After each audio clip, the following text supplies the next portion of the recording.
Good evening to all, this is Pratima Singh और poll path में एक बार आप सभी का फिर से स्वागत है। आज हम वेस्टर्न थिंकर देखेंगे और जो बिहार स्टेट का सिलेबस है उसके अकॉर्डिंग ही सारे वेस्टर्न थिंकर देखेंगे, कोई कम नहीं और कोई ज़्यादा नहीं, यानी कि स्पेसिफिक ये बिहार स्टेट के जो टॉपिक हैं उन्हीं को उठाएंगे और इसमें जो है कंप्लीट थिंकर्स को हम देखेंगे। तो ये वीडियो जो बिहार स्टेट है पेपर होने वाला है उनके लिए, उन एस्पिरेंट के लिए बहुत ही यूज़फुल है तो सभी के लिए, बट उनके लिए बहुत ही यूज़फुल है। और एक जगह आपको सारे वेस्टर्न थिंकर के इम्पॉर्टेंट क्वेश्चन जो मिलेंगे, इसमें बहुत सारे क्वेश्चंस हैं और आपको 101% यहाँ से एग्ज़ाम में हेल्प मिलेगी। चलिए देखते हैं आज का पहला क्वेश्चन। अन्ना हरेंट जो है आपके सिलेबस में है, तो अन्ना हरेंट का पहला क्वेश्चन जो है अन्ना हरेंट से ही संबंधित है। क्या है?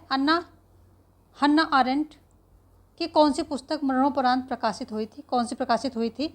सर्वाधिकारवाद की उत्पत्ति, मानव स्थिति, हिंसा पर, या फिर the life of the mind. The life of the mind. तो ये जो लाइफ ऑफ द माइंड है यही जो है मरणोपरांत प्रकाशित हुई थी हन्ना आरेंट के। थोड़ा सा आप हन्ना आरेंट के बारे में समझ लें, जान लें तो ज़्यादा अच्छा रहेगा। एग्जाम में बहुत सारे क्वेश्चंस आपको ओरली ही सॉल्व हो जाएंगे।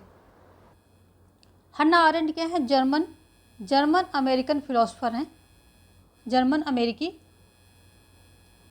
अमेरिकन फिलोसोफर हैं। कैसे कि इनका जन्म जो है जर्मनी में होता है, लेकिन जब नाजीवाद, हिटलर के नाजीवाद की वजह से यहूदियों का जो अत्याचार, वहाँ यहूदियों पर अत्याचार बढ़ रहा था, तो उस समय ये हन्ना आरेंट उस समय जर्मनी से भागकर अमेरिका में जा बसे और 1941 में अमेरिका ये पहुँची जब वहाँ पर, तो वहीं ये बस गई और शिक्षण कार्य वहीं पर इन्होंने बहुत सारे शिक्षण कार्य जो है महत्वपूर्ण शिक्षण कार्य किया। महत्वपूर्ण पदों पर भी ये बनी रहीं, यानी कि महत्वपूर्ण पदों में अमेरिका में जो है कार्य किया। और ये जो आज के समाज की उपभोक्तावादी प्रवृत्ति है, तो उससे जो है ये प्रसन्न नहीं है, यानी कि उसके ये खिलाफ हैं। इनकी अगर मेन पुस्तक देखें तो इनके पूछते हैं कि स्वतंत्रता संबंधी विचार इसमें किस में दिए, तो इन्होंने जो ह्यूमन कंडीशन थी, इनकी बुक ह्यूमन कंडीशन, इसी में इनको जो है स्वतंत्रता संबंधी इन्होंने विचार दिए हैं। स्वतंत्रता संबंधी विचार इसमें ह्यूमन कंडीशन में दिए हैं इनके द्वारा। और इन्होंने जो है तीन जो है मानव की सोपानिक रूप से 3 स्तरों में जो है मानव की गतिविधि हैं, उनको 3 स्तरों में विभाजित किया है। कौन कौन सी हैं? श्रम बहुत इंपॉर्टेंट है, यहाँ से क्वेश्चन 100% बनता है। श्रम, और दूसरा है कार्य, और तीसरा है क्या है? कार्रवाई। 3 स्तरों में, यानी कि ये एक्शन है, ये वर्क है और ये लेबर है। तो श्रम को इन्होंने सबसे निम्न कोटि में रखा है, बोला ये पशु भी करते हैं ये काम और मनुष्य, इसमें मनुष्य और पशु में कोई अंतर नहीं। कार्य जो करता है मनुष्य, तो ये थोड़ा सा यहाँ पर, यानी कि स्थायी वस्तुओं, स्थायी संस्थाओं की बात की गई है। यहाँ पर स्थायी वस्तुओं और संस्थाओं का निर्माण जो है करता है मनुष्य। वस्तुओं और संस्थाओं, ये सारी चीज़ें एग्जाम में आपके रिलेटेड हैं, आएंगी। और एक्शन और कार्रवाई को इन्होंने सबसे ऊपर जो है रखा है, सबसे ऊपर लेवल पे रखा है, इसको सबसे निम्न में रखा है और इसको बोला है कि यहाँ पर मनुष्य पशु से अपने आप को अलग करता है और इसको सबसे ऊपर रखा है। ठीक है। इन्होंने क्या है? राज्य को शासक के रूप में नहीं, आरंभक के रूप में इन्होंने राज्य को माना है। और निर्णय लेने का अधिकार नागरिकों को, यानी जो आम नागरिक हैं उनको जो है निर्णय का अधिकार होना चाहिए, ऐसा ये बताती हैं। ठीक है। और ये राजनीति का उद्देश्य क्या बताती है कि चारित्रिक विकास, मानव गरिमा का उत्थान और विश्व का मानवीकरण, ये जो है करना है। और जो निजी और सामाजिक जीवन है उसको अलग अलग होना चाहिए। आज के समय में, आज की राजनीति के चक्कर में, ये उपभोक्तावादी प्रवृत्ति के चक्कर में ये दोनों जो है मिक्स हो चुके हैं, इनकी बीच की सीमा समाप्त हो गई, ऐसा जो है ये कहती हैं। ये इनके मेन कॉन्सेप्ट है। सुनिए, यहाँ से सेंटेंस आ जाएंगे, तब भी आप जो है वहाँ से उनको सेग्रीगेट करने में सफल रहेंगे।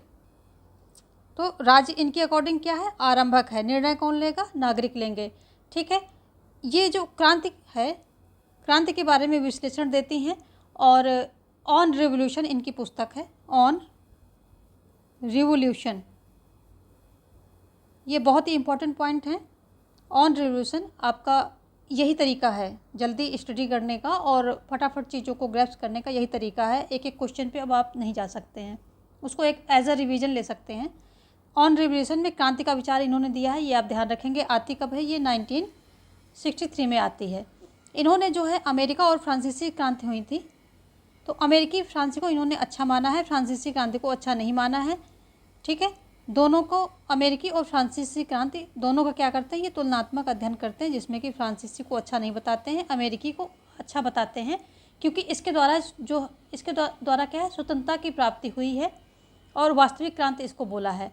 और फ्रांसीसी क्रांति को बोला है कि इसमें जो है वहाँ पर गरीबी थी, तो लोग जो है क्या उपयोगितावाद की तरफ बढ़ गए, जबकि उनको सच्ची स्वतंत्रता नहीं मिली। ऐसा ये इनके विचार हैं। इनकी जो अलग पुस्तकें देखें, और कौन सी पुस्तकें हैं इनकी, दो तो हमने ऊपर बता दी, ये क्रांति से संबंधित है, और जो ह्यूमन कंडीशन स्वतंत्रता संबंधी विचार दिए हैं, और इसमें क्रांति संबंधी विचार दिए हैं। ठीक है, बिटवीन पास्ट एंड फ्यूचर ये इनकी पुस्तक है। ठीक है, द ह्यूमन कंडीशन जो हमने बता रखी है ये भी यहाँ पे लिखी हुई है, और ऑन रिवोल्यूशन जो कि मैंने यहाँ बता दी, ये तीनों ही इनकी पुस्तक है। एक ये भी है इनकी पुस्तक।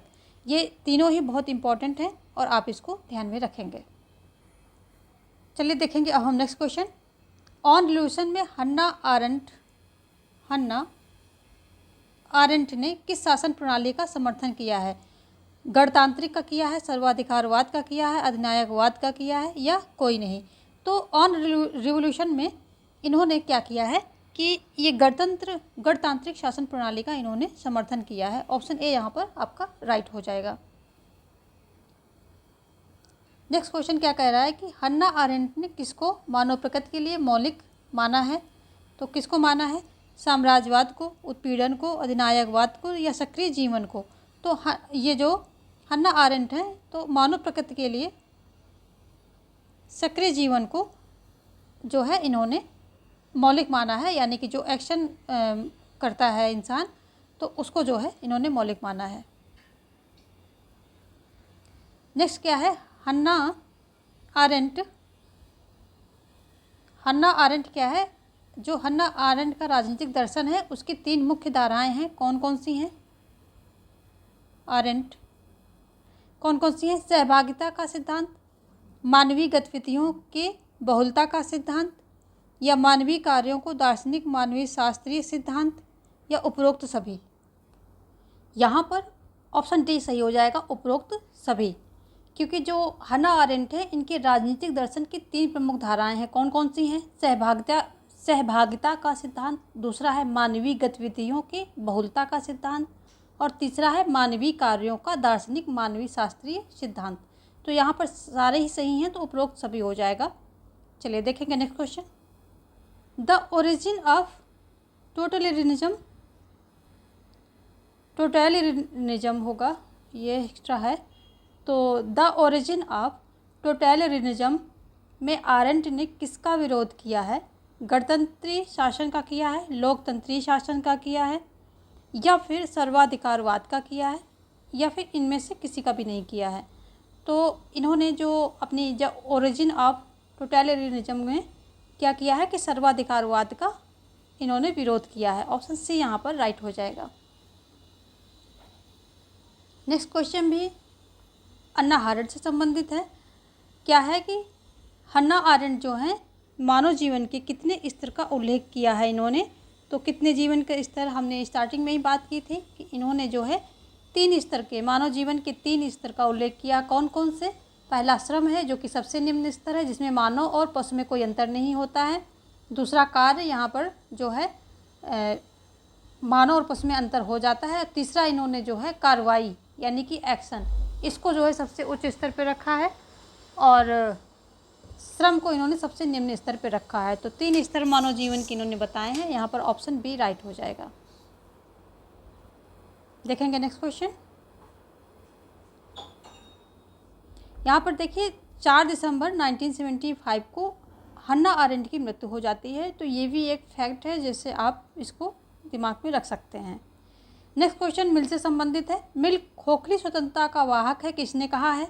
सेवाइन ने कहा है, वेपर ने कहा है, या कोकर ने कहा है, या फिर बारकर ने कहा है? ये बात कहने वाले जो हैं बार्कर महोदय हैं, बार्कर महोदय हैं। और इसको जो खोखली स्वतंत्रता है, कभी इंग्लिश में होली लिबर्टी,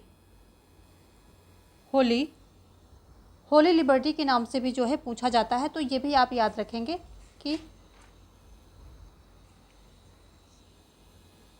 होली लिबर्टी इस नाम से भी ये आ जाता है। खोखली स्वतंत्रता, होली लिबर्टी दोनों पार्कर के द्वारा कहे गए हैं। यदि हम मिल की बात करें तो इनकी बुक्स जो है बहुत ही इंपॉर्टेंट है। इनकी बुक्स को हम देख लेते हैं। तो इनकी जो सबसे फेमस बुक है वो ऑन लिबर्टी है। इसमें इन्होंने स्वतंत्रता संबंधी विचार दिए हैं, क्योंकि ये स्वतंत्रता के प्रबल समर्थक हैं। ठीक है, दूसरी बुक है तो ये क्या है, रिप्रेजेंटेटिव गवर्नमेंट है,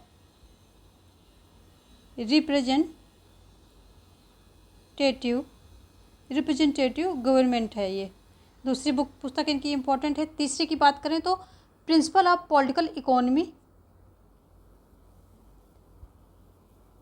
प्रिंसिपल्स ऑफ पॉलिटिकल इकोनॉमी। चौथी की बात करें तो सब्जेक्शन ऑफ वुमेन, ये भी इनकी बहुत ही फेमस पुस्तक है, सब्जेक्शन ऑफ वुमेन। पांचवी की बात करें यदि हम तो यूटिलिटेरियनिज्म जो इनकी बुक है, यूटिलिटेरियनिज्म।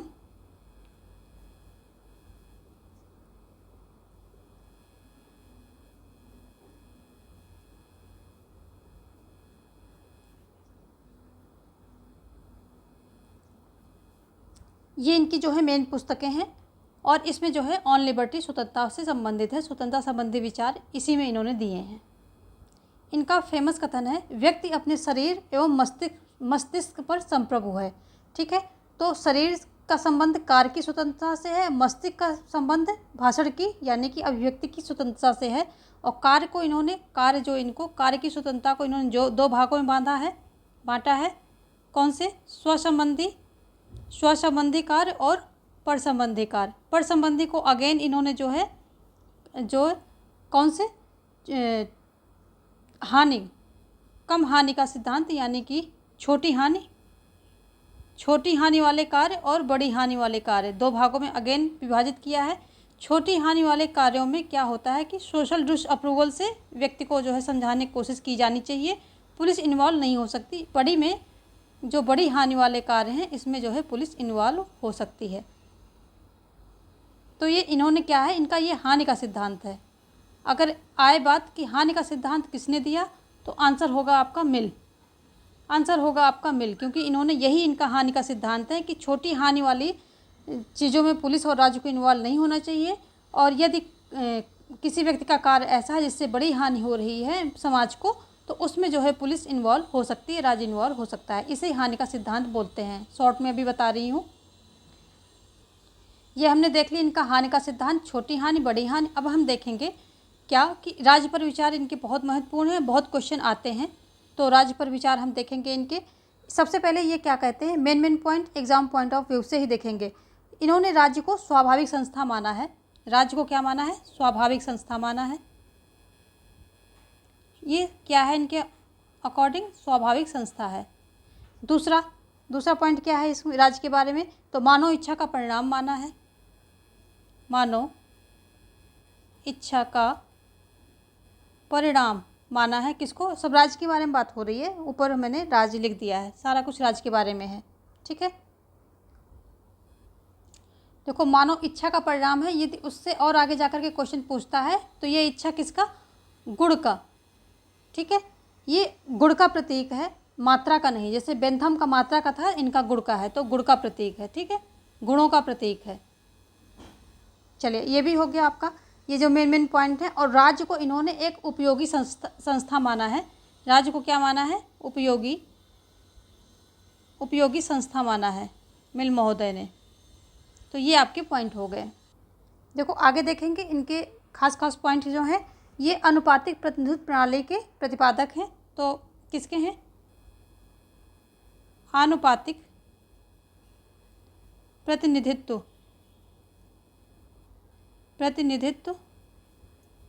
प्रणाली के क्या हैं ये, जनक कह लीजिए, प्रतिपादक कह लीजिए, ठीक है।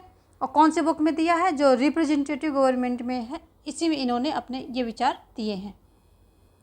इन्होंने जो है गुणात्मक मताधिकार का, गुणात्मक मताधिकार का और गुणात्मक एवं महिला मताधिकार का समर्थन किया है, ठीक है। गुणात्मक का मतलब जो व्यक्ति जितना ज़्यादा शिक्षित होगा उतना ज़्यादा उसको वोट देने का अधिकार होना चाहिए, और महिला मताधिकार का भी इन्होंने समर्थन किया है।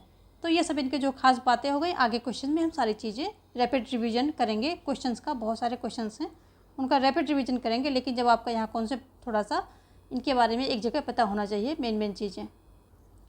देखो यहाँ पर क्या है कि ये जो मिल है ये कहते हैं मतों को गिना नहीं तोला जाना चाहिए। तो ये इनका बहुत ही फेमस कथन है, ये आप ध्यान रखेंगे। मतों को क्या है, मतों को गिना नहीं तोला जाना चाहिए, तोला जाना चाहिए, ये इनका बहुत ही फेमस कथन है, ये भी आप ध्यान रखेंगे। आगे है दर्शन शास्त्र के दरिद्रता के लेखक कौन है। तो ये इसके लेखक कौन है, इसके लेखक हो जाएंगे मार्क्स में होता है, ऑप्शन सी यहाँ पर आपका सही हो जाएगा। और ये पॉवर्टी ऑफ फिलॉसफी, इसको ऐसे भी आ जाता है कभी, तो वो भी आप ध्यान रखेंगे, मार्क्स ने इसको लिखा है। इनकी अन्य पुस्तकें देखें तो दास कैपिटल है, दास कैपिटल है। दूसरी क्या है, कम्युनिस्ट मैनिफेस्टो है, कम्युनिस्ट मैनिफेस्टो। ये सभी इम्पॉर्टेंट हैं, एक जगह रहेंगी, आप इनको रिवीजन करेंगे। मैनिफेस्टो ये इनकी पुस्तक है। और value price and profit, value price and profit ये भी इनकी पुस्तक है। और German ideology, Gotha programme, civil war in France, ये सब जो है क्रिटिक ऑफ पॉलिटिकल इकोनॉमी, ये सारी जो है इनकी पुस्तक जो हैं मेन पुस्तकें हैं। और ये क्या है, रेहनिश टाइम पत्रिका के प्रधान संपादक रहे, ठीक है। और ये हेगल के प्रचार प्रसार के लिए जो है पत्रिका, हेगल के जो विचार थे उनके प्रचार प्रसार के लिए ये पत्रिका निकाली जाती थी। कौन सी, रेहनिश टाइम। तो ये अपनी पढ़ाई पूरी करके वहीं पर प्रधान संपादक बन गए थे। दूसरी बात देखेंगे, इनको सामाजिक जो वैज्ञानिक समाजवाद का जनक कहा जाता है, इनको वैज्ञानिक समाजवाद का जनक कहा जाता है। और काल्पनिक समाजवाद का जनक रॉबर्ट ओवन को कहा जाता है, ये भी आप नोट डाउन कर लेंगे। काल्पनिक समाजवाद का जनक रॉबर्ट ओवन है, ठीक है। और देखो एक क्वेश्चन बहुत आता है कि मार्क्स जो है किससे, मार्क्स जो है हीगल और जो ये फ्यूरबैक होते हैं, इनसे, इन दोनों से जो है बहुत ज़्यादा प्रभावित होते हैं। हीगल से इन्होंने क्या लिया है, जो इन्होंने द्वंद्वात्मक ये पद्धति है, तो इसको जो है इन्होंने हीगल से लिया है। द्वंद्वात्मक कहाँ से लिया है, हीगल से लिया है, द्वंद्वात्मक पद्धति, ठीक है। और फ्यूरबैक से क्या लिया है, इनसे इन्होंने भौतिकवाद का विचार लिया है। यदि फ्यूरबैक की बात करें तो भौतिकवाद का विचार लिया। तो ये क्वेश्चन बहुत आता है, किससे प्रभावित थे, दो से, हीगल और फ्यूरबैक से सबसे ज़्यादा प्रभावित थे। और फिर पूछता है क्या क्या लिया है इनसे, ये भी क्वेश्चन आता है। तो इनसे हेगल से जो है द्वंद्वात्मक पद्धति ली है, और फ्यूरबैक से भौतिकवाद विचार लिया है। तो ये जो है बहुत ही मेन, ये सारी चीज़ें जो मैं बता रही हूँ, तो ये बिल्कुल एग्ज़ाम में आती ही आती हैं 110%।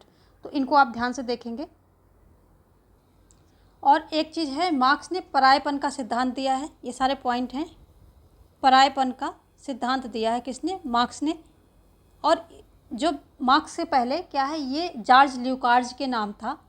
इनसे पहले क्या था, पहले ये सिद्धांत किसके, जॉर्ज ल्यूकार्ज के नाम था। फिर इनकी एक पुस्तक आती है, उसमें जो है पता चलता है कि इनसे जॉर्ज ल्यूकार्ज से पहले जो है मार्क्स ने इस सिद्धांत को दिया था, ठीक है। तो ये परायेपन के सिद्धांत के प्रतिपादक हैं। प्लस इन्होंने जो है क्या है, इनको वैज्ञानिक समाजवाद का जनक कहा जाता है। और वैज्ञानिक समाजवाद के अंतर्गत इन्होंने कुछ सिद्धांत दिए हैं। तो वैज्ञानिक समाजवादी सिद्धांत क्या हैं, समाजवाद के सिद्धांत जो हैं कौन कौन से हैं दिए हैं, जो मेन है वो देखेंगे। पहला है द्वंद्वात्मक सिद्धांत, द्वंद्वात्मक सिद्धांत। दूसरा क्या है, दूसरा है इनका ऐतिहासिक भौतिकवाद का सिद्धांत,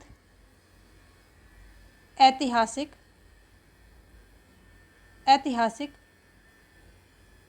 भौतिकवाद का सिद्धांत। ठीक है। तीसरा क्या है, वर्ग संघर्ष का सिद्धांत, वर्ग संघर्ष का सिद्धांत। और चौथा क्या है, चौथा है अतिरिक्त मूल्य का सिद्धांत, अतिरिक्त मूल्य का सिद्धांत। तो ये सारे सिद्धांत इनके मेन हैं। और द्वंद्वात्मक भौतिकवाद में वही होता है कि जो एक द्वंद्वात्मक भौतिकवाद में मेनली आप छोटा सा देखें जो मेन है, तो इसमें वाद होता है, फिर क्या होता है उसके प्रतिक्रिया स्वरूप क्या होता है, प्रतिवाद होता है, वाद और प्रतिवाद, फिर उसको प्रतिवाद जो फाइनली सत्य निकलता है तो वो संवाद कहलाता है। ठीक है। वाद, प्रतिवाद और संवाद, ये जो है इनका द्वंद्वात्मक भौतिकवाद के अंतर्गत ये ज़्यादा पूछा जाता है। और वाद प्रारंभिक अवस्था है, ये मध्य की है, ये लास्ट की है, अंतिम सत्य यहाँ निकलता है संविधान में। ऐतिहासिक भौतिकवाद के अंतर्गत जो मेन चीज़ है, इन्होंने युग दिए हैं।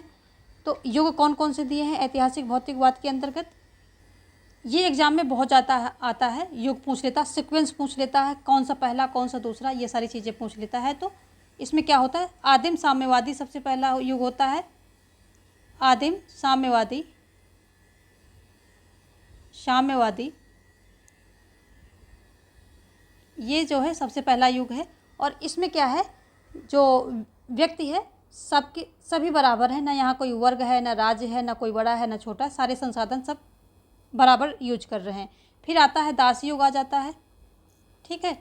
दूसरा क्या है इनका सीक्वेंस याद रखना है, दास युग होता है, इसमें एक जैसे कि है एक स्वामी होगा, एक दास होगा और छोटे छोटे उत्पादन के साधन का यहाँ पर उदय हो जाता है। फिर तीसरा आता है सामंती युग, सामंती युग आता है। ये मैराथन चल रहा है, मैराथन में एक आप क्विक रिवीजन लेते हैं, चीज़ों को सुनेंगे भी और लिखा हुआ तो देखना ही देखना है, सुनना हुआ भी ज़्यादा सुनना है, क्योंकि मैराथन क्या होता है आपका रिवीजन हो रहा है पूरे सिलेबस का, तो उस तरह से आप चीज़ों को लेते हैं। सामंती युग में कौन होता है, ज़मींदार और किसान होता है, इसमें भी दो होते हैं, ज़मींदार और किसान। यहाँ पर कौन कौन होता है, यहाँ पर स्वामी होता है और दास होता है। ठीक है। यहाँ स्वामी और दास होता है, यहाँ ज़मींदार और किसान होता है, सब में दो दो होते हैं, सिर्फ यही एक अवस्था है इसमें कोई बड़ा छोटा नहीं होता है। और फिर पूंजीवाद होता है, इसके जरिए दिखा रहे हैं कि वर्ग संघर्ष हमेशा जो है चलता आ रहा है। तो इसमें पूंजीवादी युग होता है चौथा। तो ये जो है इसमें कौन होते हैं, पूंजीपति होते हैं, मजदूर होते हैं, तो इसमें भी दो हो जाते हैं, पूंजीपति और मजदूर हो जाते हैं। ठीक है। अब पांचवा इनका अपना है जो कि फिर से साम्यवादी समाज बनेगा, जिसमें कि ना राज्य होगा, ना वर्ग होगा, ना ही किसी का शोषण होगा, उत्पादन के साधन पर सबका पूरे समाज का जो है नियंत्रण होगा और सब आवश्यकता के अनुसार वहाँ पर पाएंगे और क्षमता के अनुसार कार्य करेंगे, ऐसा इनका जो है मानना है। तो पांचवा इनका युग है, इनकी विचारों का युग है साम्यवादी युग। ये तो ये इनका हो गया ऐतिहासिक भौतिकवाद से संबंधित। वर्ग संघर्ष के सिद्धांत में यही इन्होंने बताया है कि जो है हर युग में एक आदिम साम्यवादी युग को छोड़ करके दो वर्ग रहते हैं और उनके बीच में चाहे स्वामी दास हो, चाहे किसान और ज़मींदार और किसान हो, चाहे पूंजीपत मजदूर हो, इनके बीच में संघर्ष चलता रहता है। एक जो है उत्पादन के साधन पर एक वर्ग का नियंत्रण रहता है और दूसरा वर्ग को जो है मेहनत करनी होती है।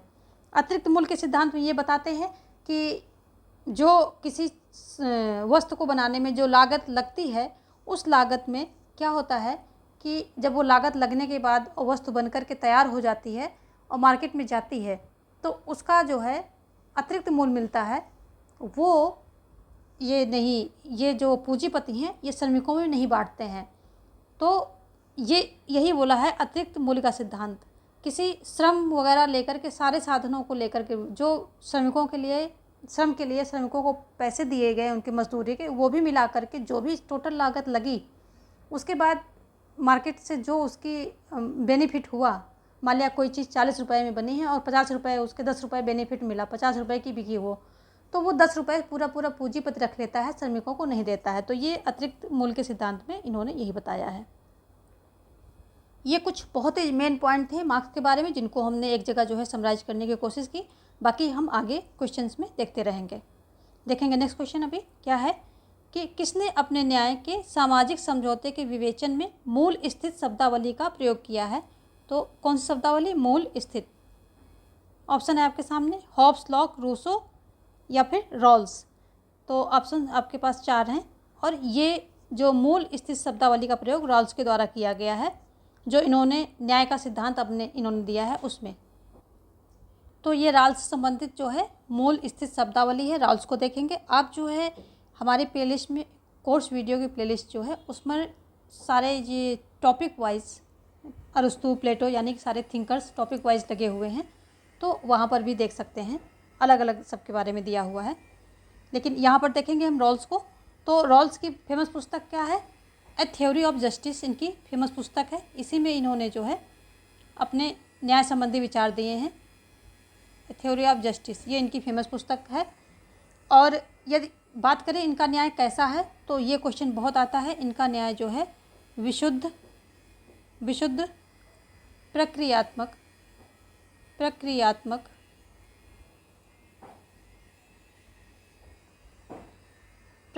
इनका कैसा है? न्याय है।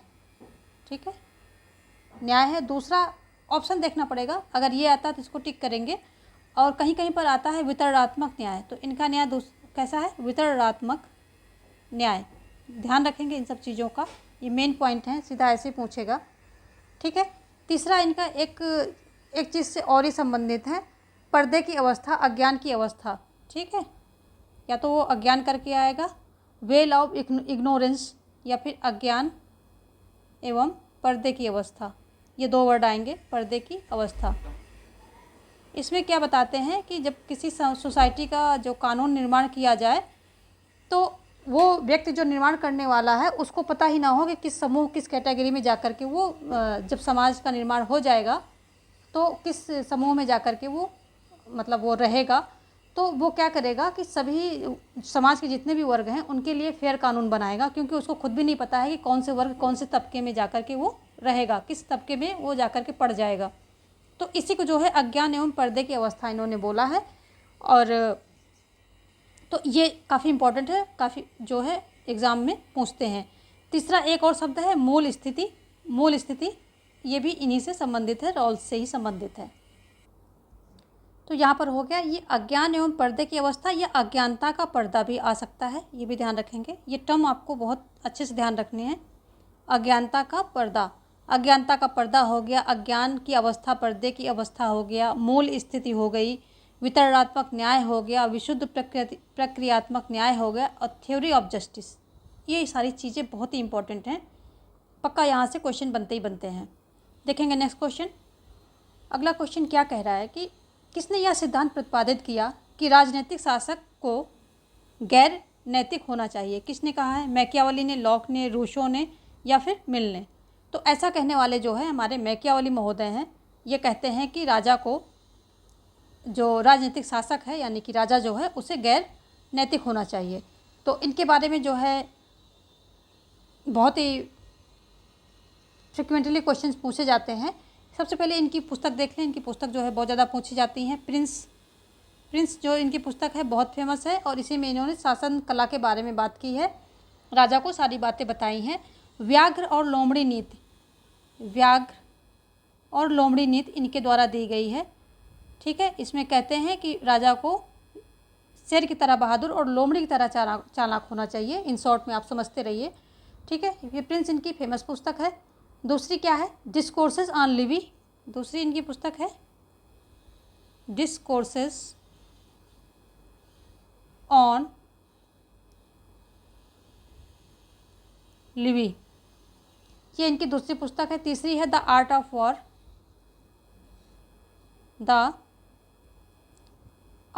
वॉर, और चौथी है हिस्ट्री ऑफ फ्लोरेंस।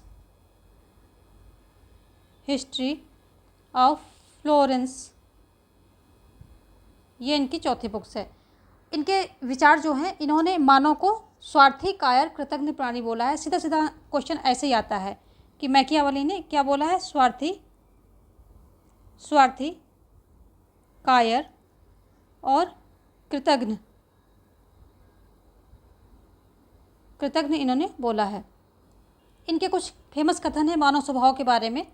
ये कहते हैं कि मनुष्य को जब अपना काम पड़ता है तो वो ऐसे पेश आता है जैसे आप ही उसके लिए सब कुछ है, और जैसे काम स्वार्थ पूरा हो जाता है तो वो उतना ध्यान नहीं देता है, अपने स्वार्थ को पूरा करने के लिए गिड़गिड़ाता है और अपने बीवी तथा बच्चों के को भी दांव पर लगा देता है। ऐसे झूठे कायर व्यक्ति पर विश्वास नहीं करना चाहिए, ऐसा ये बोलते हैं।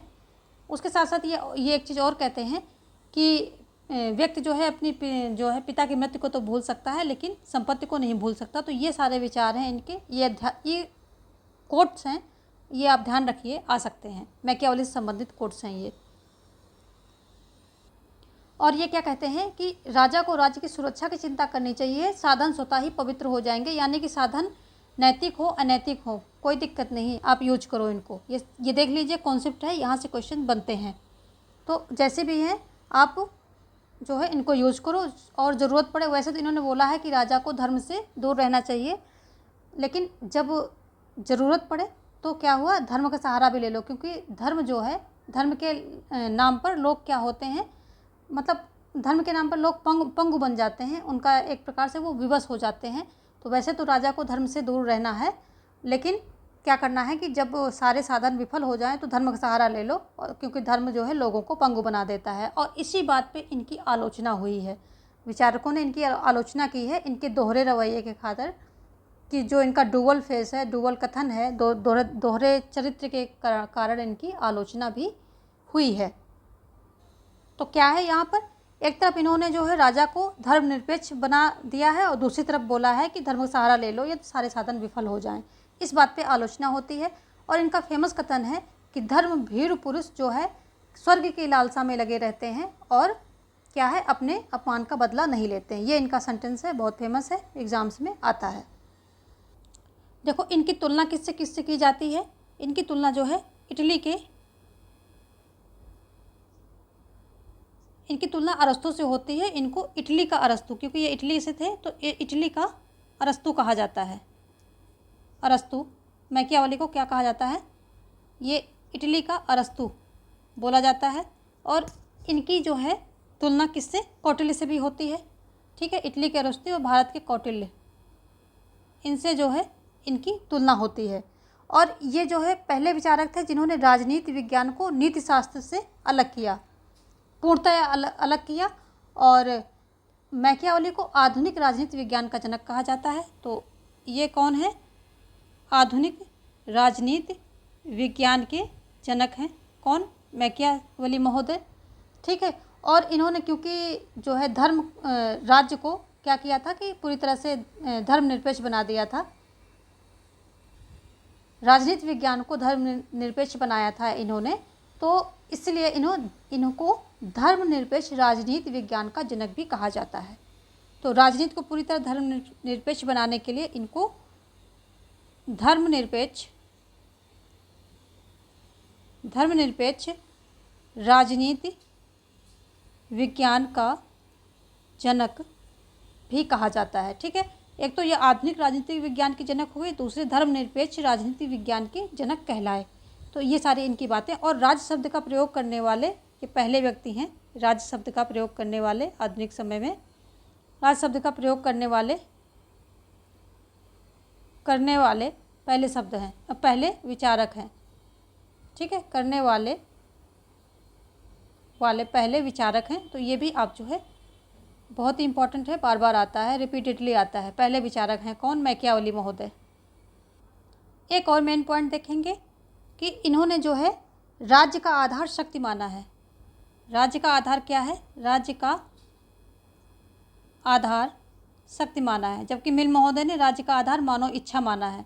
ठीक है, राज्य का आधार शक्ति है, यानी कि क्वेश्चन घुमा के पूछ सकता है कि ये जो है मैकियावेली हैं तो राज्य की उत्पत्ति के सिद्धांत के जो राज्य की उत्पत्ति के सिद्धांत है उनमें से किस सिद्धांत का समर्थक है, तो ये जो शक्ति का सिद्धांत है उसके समर्थक हो जाएंगे, क्योंकि इन्होंने राज्य का आधार क्या माना है, शक्ति माना है। तो इनडायरेक्टली वो सत्य के सिद्धांत के समर्थक हो रहे हैं। तो आप कंफ्यूज नहीं होना है, वर्ड उठाइए, उनको हर जगह रिलेट कीजिए। तो ये मेन पॉइंट थे इनके बारे में, मैकियावेली जी के बारे में। अब हम देखेंगे आगे नेक्स्ट क्वेश्चन, और इनके संबंधित क्वेश्चन बहुत सारे हैं, वो हम बाद में देखेंगे, रैपिड रिवीजन लेंगे उनका। पहले आप थोड़ा थोड़ा सा कॉन्सेप्ट समझ लीजिए, जो मेन बातें हैं जो कि डायरेक्ट एग्जाम में आती हैं आपके, तो उनको देखेंगे पहले। किसने कहा कि राज्य संपत्ति को उत्पन्न नहीं करता है, अपितु स्वयं यह उसका जो है इसका राज्य का निर्माण, स्वयं उसका निर्माण संपत्ति की रक्षा के लिए हुआ है। यानी कि राज्य जो है संपत्ति को उत्पन्न नहीं करता है, लेकिन राज्य स्वयं जो है संपत्ति की रक्षा के लिए ही उसका जन्म हुआ है। कौन कहता है ये? लॉक कहते हैं, ग्रीन कहते हैं, मार्क्स कहते हैं, या माओ कहते हैं। तो ये कथन किसका है? लॉक महोदय का है। ऑप्शन ए यहाँ पर राइट हो जाएगा। ठीक है, लॉक ने क्या है, श्रम सिद्धांत का, ये पहले विचारक थे, तो राजनीतिक विचारक थे जिन्होंने श्रम के सिद्धांत का प्रतिपादन किया है। तो इन्होंने क्या दिया है? श्रम का सिद्धांत दिया है। श्रम का सिद्धांत दिया है जिसमें ये बताते हैं कि कोई वस्तु जो है, प्राकृतिक संसाधन जो होते हैं या सार्वजनिक जो संसाधन होते हैं, उनको यूज करके और उसमें अपना निजी श्रम मिला करके जब व्यक्ति किसी वस्तु का निर्माण करता है, उसका जो बाय प्रोडक्ट होता है, तो क्या होता है कि वो जो उसका निजी श्रम मिला देता है जिस चीज़ में, तो उससे संबंधित जो उत्पन्न संपत्ति होती है वो उसकी हो जाती है और उसको छीनने का किसी को हक नहीं है। तो ये श्रम का सिद्धांत है कि सार्वजनिक वस्तु को लेकर के उसमें निजी श्रम मिला दिया तो वो वस्तु जो है उसकी हो गई, उसको अब कोई छीन नहीं सकता। तो ये इन्होंने श्रम का सिद्धांत में इन्होंने ये बताया है। ठीक है, इनकी अगर मेन पुस्तक देखें कौन कौन सी हैं, तो two treaties on civil government, on government कर लेते हैं, गवर्नमेंट। इसमें के 2 खंड हैं। एक खंड में जो है इन्होंने, जो फिल्मर हैं रॉबर्ट फिल्मर के दैवीय उत्पत्ति के सिद्धांत का खंडन किया है। दूसरे में हॉब्स के निरंकुश राजतंत्र का खंडन करके, और उसी में इन्होंने अपने राज्य संबंधी विचार दिए हैं। तो ये पहले में क्या करते हैं? फिल्मर के दैवीय उत्पत्ति के सिद्धांत का खंडन करते हैं। दूसरी इनकी बुक है, कौन सी दूसरी बुक है? Later on toleration, letters on toleration, ये इनकी पुस्तक है। तीसरी बुक है इनकी एसे concerning human understanding,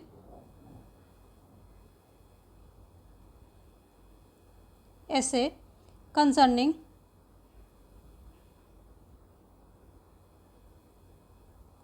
human understanding,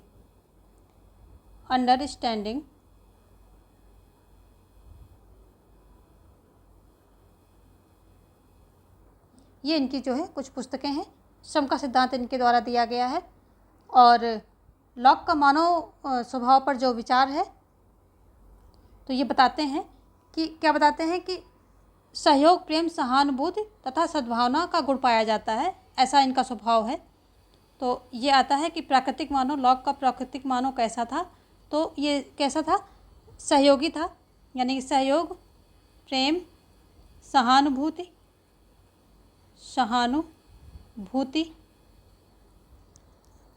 और क्या है? दया, सद्भावना, ये सारे गुण जो है उसमें पाए जाते हैं, ये सारे गुण पाए जाते हैं। ठीक है, तो ऐसा इसका मानव स्वभाव है, ये भी आप देखेंगे। और इन्हें जो है प्राकृतिक अधिकारों के सिद्धांत का, ये कुछ फैक्ट हैं जो हमने इनसे संबंधित हैं, वो हमने यहाँ लिख दिए हैं। इनका मानव स्वभाव कैसा है? शांति, सहयोग, प्रेम और सद्भावना, ये सारी चीज़ें मानव स्वभाव में, इनका जो प्राकृतिक मानव है उसमें ये सारी चीज़ें पाई जाती हैं। परस्पर शांति, सहयोग, सद्भावना एवं प्रेम है इनमें। ये क्या है? प्राकृतिक अधिकारों का सिद्धांत के जनक ये कहे जाते हैं। ठीक है, और राजनीतिक उदारवाद का इनको जनक कहा जाता है, और व्यक्तिवाद के भी जनक ये कहलाए जाते हैं। अमेरिकी क्रांति के प्रेरणा स्रोत हैं। ठीक है, तो प्राकृतिक अधिकारों में हम बात करें तो कौन कौन से हैं? प्राकृतिक अधिकार, ये जो प्राकृतिक अधिकार है ये शॉर्ट में लिखा है, प्राकृतिक अधिकार का सिद्धांत है। ठीक है, तो प्राकृतिक अधिकारों में इन्होंने जो है 3 अधिकार बताए हैं। कौन कौन से? जीवन, स्वतंत्रता, जीवन स्वतंत्रता, संपत्ति का अधिकार इन्होंने बताया है और संपत्ति के अधिकार को सबसे ज़्यादा महत्व दिया है और इन दोनों को इसी में समाहित माना है, यानी कि संपत्ति के अधिकार को सबसे ज़्यादा महत्व दिया है। इसी बात पे वाहन महोदय क्या कहते हैं, लाक का संपूर्ण दर्शन, लाक का संपूर्ण दर्शन है, इसका मुख्य उद्देश्य है कि व्यक्ति की संपत्ति की सुरक्षा करना। तो ये वाहन महोदय इनकी आलोचना या समीक्षा इनके करते हुए कहते हैं, आलोचना करते हुए कहते हैं कि लाक के संपूर्ण राजनीतिक दर्शन का मुख्य उद्देश्य क्या है कि व्यक्ति की संपत्ति की सुरक्षा करना। ये वाहन महोदय का फेमस कथन है इनके बारे में। देखो, लॉक की जो सामाजिक अवस्था होती है, सामाजिक अवस्था कैसी होती है, अवस्था, ये क्वेश्चन बहुत आता है। ये क्या होता है, पूर्व राजनीतिक है। क्या है, पूर्व राजनीतिक है, राजनीतिक है, राजनीतिक है, लेकिन पूर्व सामाजिक नहीं है, पूर्व सामाजिक नहीं है। ठीक है, तो वहाँ से ऑप्शन आएंगे कि पूर्व राजनीतिक है, पूर्व सामाजिक है, तो ये पूर्व राजनीतिक है, यानी कि वहाँ कोई अथॉरिटी नहीं है, नियम कानून हैं, प्राकृतिक अधिकार हैं, कानून हैं, बट कोई अथॉरिटी नहीं है जो उसे लागू कर सके, इसलिए वो पूर्व राजनीतिक है, पूर्व सामाजिक नहीं है, पूर्व सामाजिक नहीं है। जबकि हॉब्स की क्या है, हॉब्स की पूर्व राजनीतिक एवं पूर्व सामाजिक दोनों है।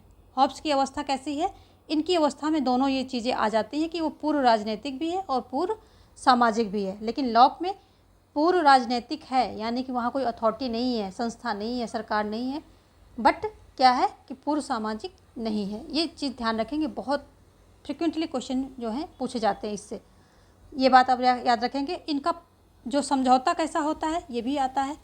जो इनका संविदा होती है, यहाँ संविदा लिख लेते हैं, तो संविदा होती है कैसी होती है, द्विपक्षीय होती है, द्विपक्षीय होती है। ठीक है, द्विपक्षीय होती, एक में जो है, एक से जो है राज्य का जन्म, राज्य बनता है, दूसरे सरकार बनता है। और शर्तें क्या होती हैं, इसमें शर्तें होती हैं प्राकृतिक अधिकारों का संरक्षण। ठीक है, शर्तें क्या होती हैं, प्राकृतिक अधिकारों का संरक्षण। यदि आपने यहाँ पर सब कुछ समझ लिया तो क्वेश्चन तो अपने आप ही आपके सही होने हैं। प्राकृतिक अधिकारों का संरक्षण, इसमें जो है ये शर्तें होती हैं इस संविदा में। संविदा द्विपक्षीय होती है, एक से राज्य बनता है, दूसरे से क्या बनता है, सरकार बनती है। ठीक है, द्विपक्षीय है, एक से क्या होता है, राज्य बनता है और दूसरे से सरकार बनती है, देखो, जो इन्होंने समझौता किया था और उसको इन्होंने ट्रस्ट का नाम दिया है, ट्रस्ट। तो ये ट्रस्ट वर्ड किससे संबंधित है, ट्रस्ट, जो ये ट्रस्ट है किससे संबंधित है, तो ये इन्हीं से संबंधित है, लॉक महोदय से ही संबंधित है ट्रस्ट शब्द, ये भी आप ध्यान रखेंगे। ठीक है, देखो, इनकी क्रांति के संबंध में इनके क्या विचार हैं कि यदि सरकार जो बनी है वो यदि अपने जो है लक्ष्यों को पूरा नहीं करती है, यानी कि जो एक डील हुई थी उनको पूरा नहीं करती है, या फिर अपने अधिकार क्षेत्र का उल्लंघन करती है, तो जनता उसको क्या करती है, बहुमत से राज्य सरकार को हटा सकेगी। और इसी को जो है क्रांति बोला है कि सरकार को हटा सकेगी, यदि वो ठीक नहीं काम कर रही है तो सरकार को हटा सकेगी। ये इनका क्रांति का संबंधी विचार है, मतलब शॉर्ट में समझेंगे, हटा सकेगी, यानी कि वो क्रांति कर सकती है, विद्रोह कर सकती है, राजा को हटाकर दूसरा राजा चुन सकती है। ठीक है, वाहन ने कहा है कि लाक का संपूर्ण राजनीतिक दर्शन व्यक्ति के इर्द गिर्द घूमता है, ये भी एक फेमस कथन है। चलिए देखेंगे अब हम नेक्स्ट क्वेश्चन। तो क्रांति इनका क्या संबंधित है, सरकार को हटा सकेगी यदि राजा अपनी ड्यूटीज़ को नहीं ठीक से पूरा कर रहा है तो, या फिर अपने वो अधिकार क्षेत्र का उल्लंघन कर रहा है तो। नेक्स्ट क्वेश्चन क्या कह रहा है कि किसने संपत्ति को स्वाभाविक माना है, किसने माना है, सुकरात ने, अरस्तु ने, मिल ने या हॉब्स ने, किसने माना है। तो ये जो संपत्ति को स्वाभाविक मानने वाले कौन है, अरस्तु महोदय हैं। ये कहते हैं कि जो मेहमान आते हैं उनके खातिरदारी के लिए संपत्ति होना आवश्यक है, तथा जो है परिवार के पालन पोषण आदि इत्यादि चीज़ों के लिए संपत्ति आवश्यक है, यानी कि संपत्ति को इन्होंने स्वाभाविक माना है। ऑप्शन बी यहाँ पर अरस्तु सही हो रहा है। यदि हम अरस्तु की बात करें तो इनकी फेमस पुस्तक कौन सी है, पॉलिटिक्स, और कौन है, एथिक्स, और कॉन्स्टिट्यूशन, तीसरी क्या है, कॉन्स्टिट्यूशन,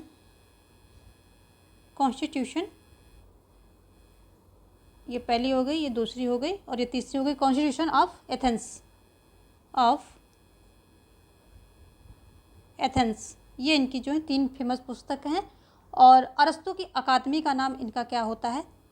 यदि अकादमी की बात करें तो इनकी अकादमी का नाम लिशियम होता है, लिशियम, ये इनकी अकादमी का नाम है। इन्हें जो है राजनीति विज्ञान का जनक कहा जाता है, राजनीति विज्ञान का जनक इनको बोला जाता है, अरस्तु को। और अरस्तु को जो है जीव विज्ञान का जनक कहा जाता है, जीव विज्ञान का जनक भी इनको कहा जाता है। राजनीति, जो राजनीति शब्द है, इसका सर्वप्रथम प्रयोग अरस्तु द्वारा किया गया है। ये क्वेश्चन अभी आया था एमपी सेट में। राजनीति विज्ञान, राजनीति शब्द का, राजनीति ओनली यहाँ पर बात हो रही है, तो राजनीति शब्द का प्रथम प्रयोग अरस्तु के द्वारा किया गया। ठीक है। और इनका जो है फेमस कथन है, राज्य व्यक्ति के पूर्व है, राज्य व्यक्ति के पूर्व है, ऐसा इनको मानते हैं। और राज्य को ये प्राकृतिक संस्था मानते हैं। ठीक है, प्राकृतिक संस्था मानते हैं, राज्य को प्राकृतिक संस्था मानते हैं। और व्यक्ति को प्राकृतिक मानव मानते हैं, प्राकृतिक प्राणी मानते हैं। ठीक है, व्यक्ति को प्राकृतिक प्राणी और राज्य को प्राकृतिक संस्था ये मानते हैं। ये सारे इंपॉर्टेंट पॉइंट हैं, सेम एज इट इज़, जैसे हैं ये ऐसे एग्ज़ाम में रख दिए जाते हैं। ठीक है। और इनका जो है फेमस कथन है कि जो व्यक्ति राज्य के बाहर रहता है या तो वो पशु है या देवता। ये इनका फेमस कथन है कि राज्य के बाहर जो रहते हैं वो या तो पशु हैं या फिर देवता हैं। इनके द्वारा जो है पद्धतियाँ बहुत पूछी जाती हैं एग्ज़ाम में। तो कौन कौन सी इन्होंने पद्धति यूज की थी? आगमन पद्धति, और कौन सी थी? तुलनात्मक, जिसके द्वारा इन्होंने 158 देशों का तुलनात्मक अध्ययन किया था, तुलनात्मक। और प्रयोजनमूलक अपने राज्य के संबंधी विधान जो दिए थे विचार, प्रयोजनमूलक। और जो ऐतिहासिक पद्धति भी इनकी जो है ऐतिहासिक, ये इनकी मेन पद्धतियां हैं ऐतिहासिक। इन सारी पद्धतियों को इन्होंने जो है अच्छे से यूज किया है। इन्होंने जो है असमानता को स्वाभाविक माना है और दास्ता को इन्होंने प्राकृतिक माना है, स्वाभाविक माना है। तो दास्ता को भी इन्होंने स्वाभाविक या प्राकृतिक कुछ भी कह लें माना है, और असमानता को भी इन्होंने स्वाभाविक माना है। ठीक है। और इसी के चलते इनके ऐसे विचार थे, तब इन्होंने बोला था स्त्रियों का स्थान घर की 4 दीवारी में है। और फिर और दूसरा कथन क्या है? पुरुषों की शोभा आज्ञा देने में है और स्त्रियों की शोभा जो है आज्ञा को ग्रहण करने में है। ये सारी बातें ये स्त्रियों के बारे में कहते हैं। और एक और इनका कथन आता है कि स्त्रियों का काम है पालन पोषण करना, 4 दीवारी में रहना और बच्चों का पालन पोषण करना। तो ये स्त्रियों को बिल्कुल भी स्वतंत्रता नहीं देते थे, उनको 4 दीवारी के अंदर ही रखना चाहते थे। तो ये इनके स्त्रियों के बारे में विचार थे। और परिवार को मानवता की प्रथम पाठशाला इन्होंने बोला है।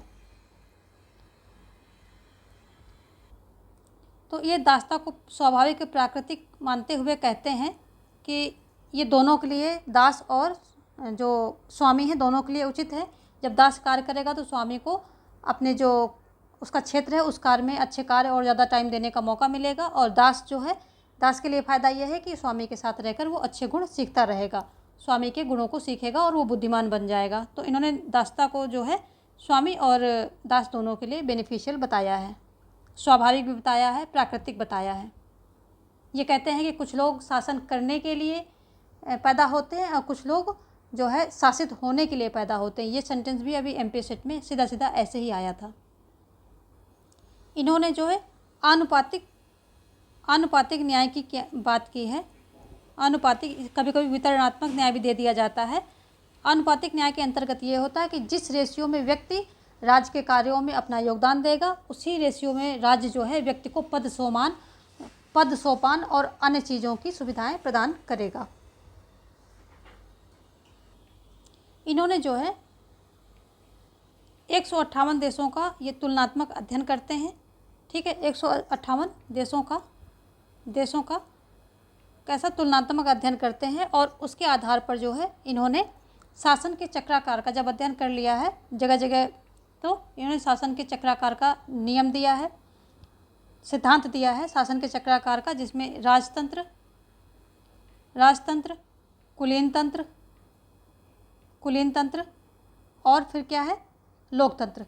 ये अपना इनका जो है सर्कल जैसा चलता रहता है, यानी कि एक के बाद एक जो है दूसरा इसमें आते रहते हैं। लोकतंत्र, कुलीन तंत्र, राजतंत्र, ये सभी जो है आते रहते हैं। और इन्होंने जो है सभी शासन प्रणाली के 2 रूप बताए हैं, उत्कृष्ट और निकृष्ट। जो जितनी भी शासन प्रणालियां हैं इनके 2 रूप बताए हैं। कौन से? उत्कृष्ट और निकृष्ट 2 रूप बताए हैं। और उत्कृष्ट में वही होता है, यदि शासक जो है जनहित में कार्य करता है तो उत्कृष्ट हो जाएगा, और यदि शासक जो है स्वयं से संबंधित अपने स्वार्थ देखने लगता है तो वो निकृष्ट हो जाएगा।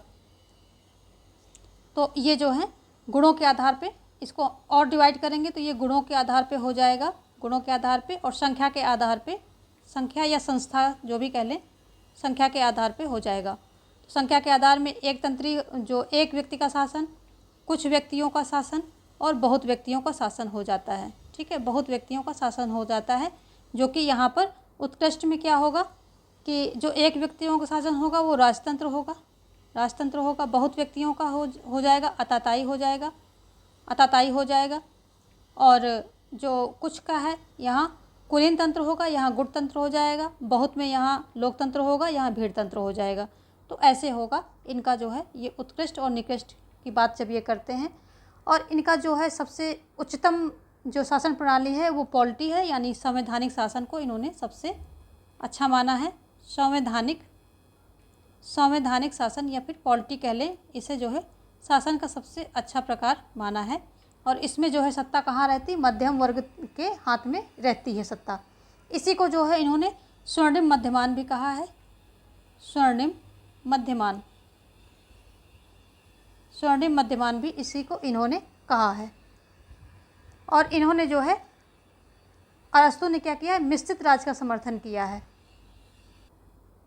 इन्होंने जो है प्राचीन काल में सर्वप्रथम क्या किया था? सर्वप्रथम राज्य, कहीं पर राज्य लिख देगा, कहीं संविधान लिख देगा, क्योंकि तब इतना जो है दोनों चीज़ों के बीच में क्लैरिटी नहीं थी।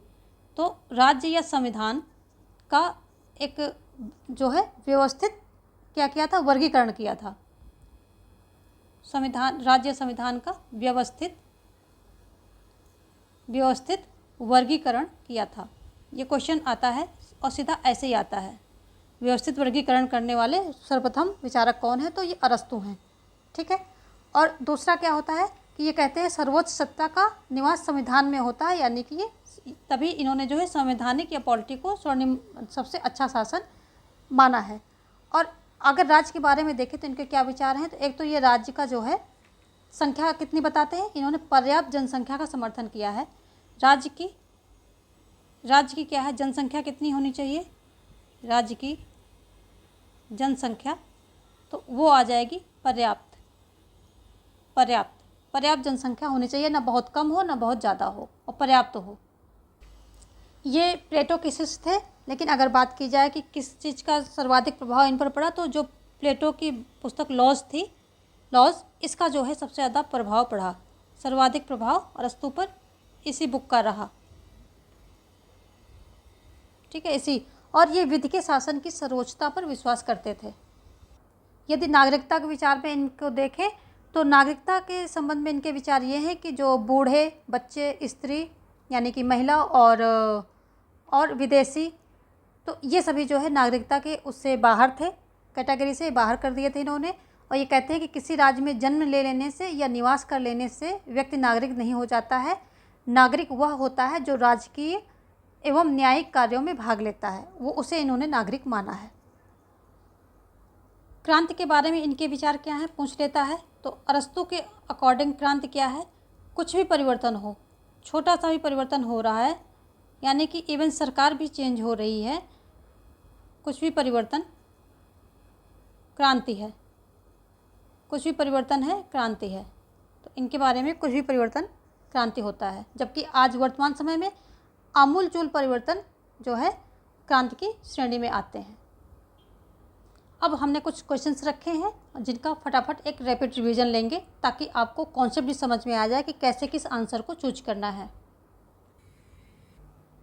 अब ये कुछ क्वेश्चन जो है हम लोग इनका एक क्वेश्चन के रूप में देखेंगे, थोड़ा सा तेज़ी में देखेंगे।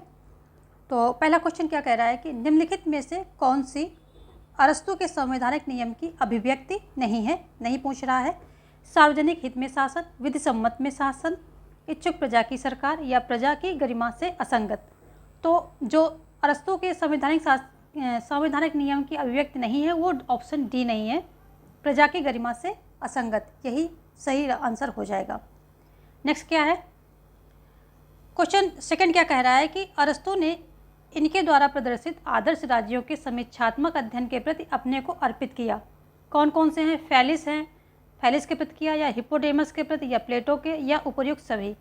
तो अरस्तु ने क्या, ये यथार्थवादी थे और इन्होंने इन सभी के जो है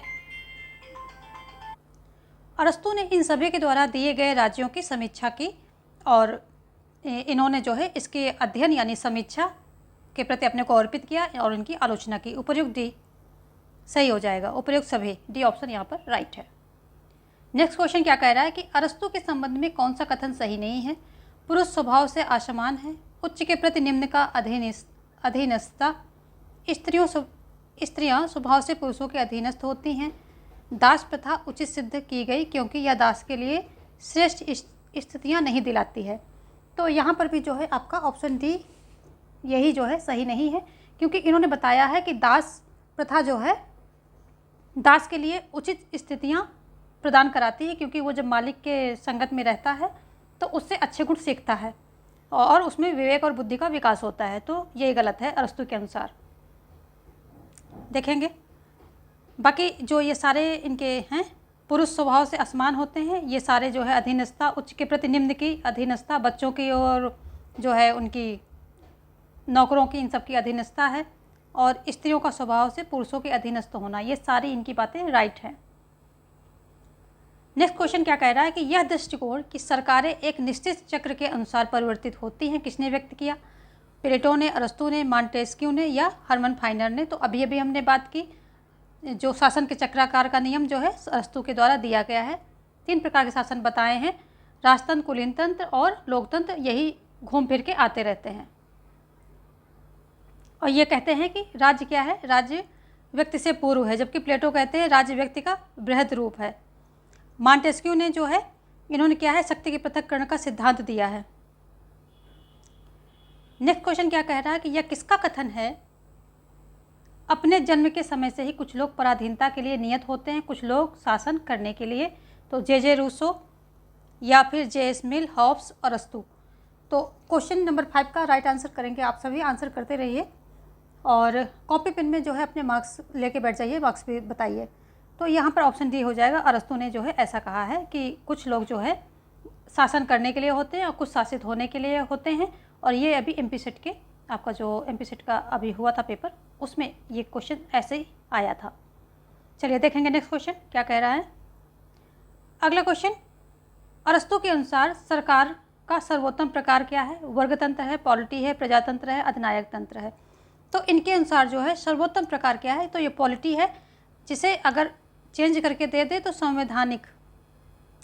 संवैधानिक शासन कहा जाता है। ठीक है, संवैधानिक शासन यानी कि संविधान में जो वर्णित नियम अनुसार, नियमों के, कानूनों के अनुसार जो है शासन हो, वही उसी को इन्होंने सर्वोत्तम माना है, जिसको पॉलिटी कह सकते हैं। संवैधानिक शासन, स्वर्णिम मध्यमान, और ये मध्य वर्ग के हाथों में इनके अनुसार सत्ता रहनी चाहिए। ये सारी बातें अरस्तु से संबंधित है।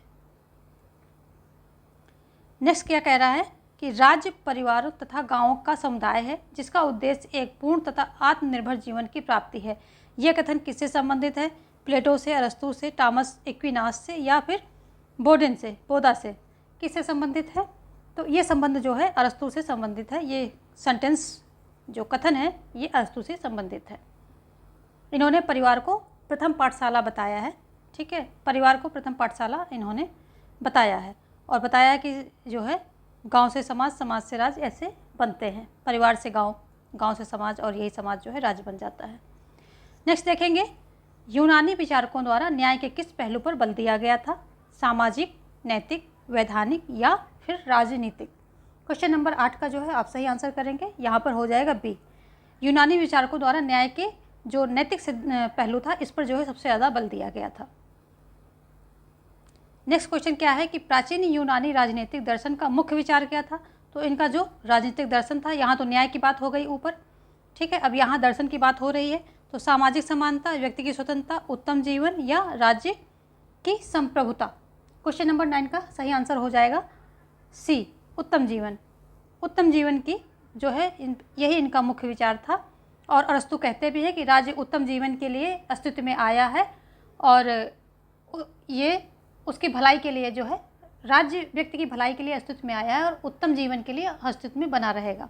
ये अरस्तु के द्वारा कहा गया कथन है। नेक्स्ट क्वेश्चन क्या है, और ये कथन भी आया था एमपी सेट में, एमपी सेट में ये भी आया था। और देखेंगे नेक्स्ट क्वेश्चन क्या कह रहा है कि नागरिकों को किसने शासक के नागरिक जीवन का सहभागी तथा बदले में शासित होने वाले के रूप में परिभाषित किया है? तो ऑप्शन में है प्लेटो, अरस्तु, पोलिबियस या सिसरो। तो ये जो है यहाँ 10th का भी आपका ऑप्शन बी सही हो जाएगा, यानी कि अरस्तु। अरस्तु यहाँ पर राइट आंसर है।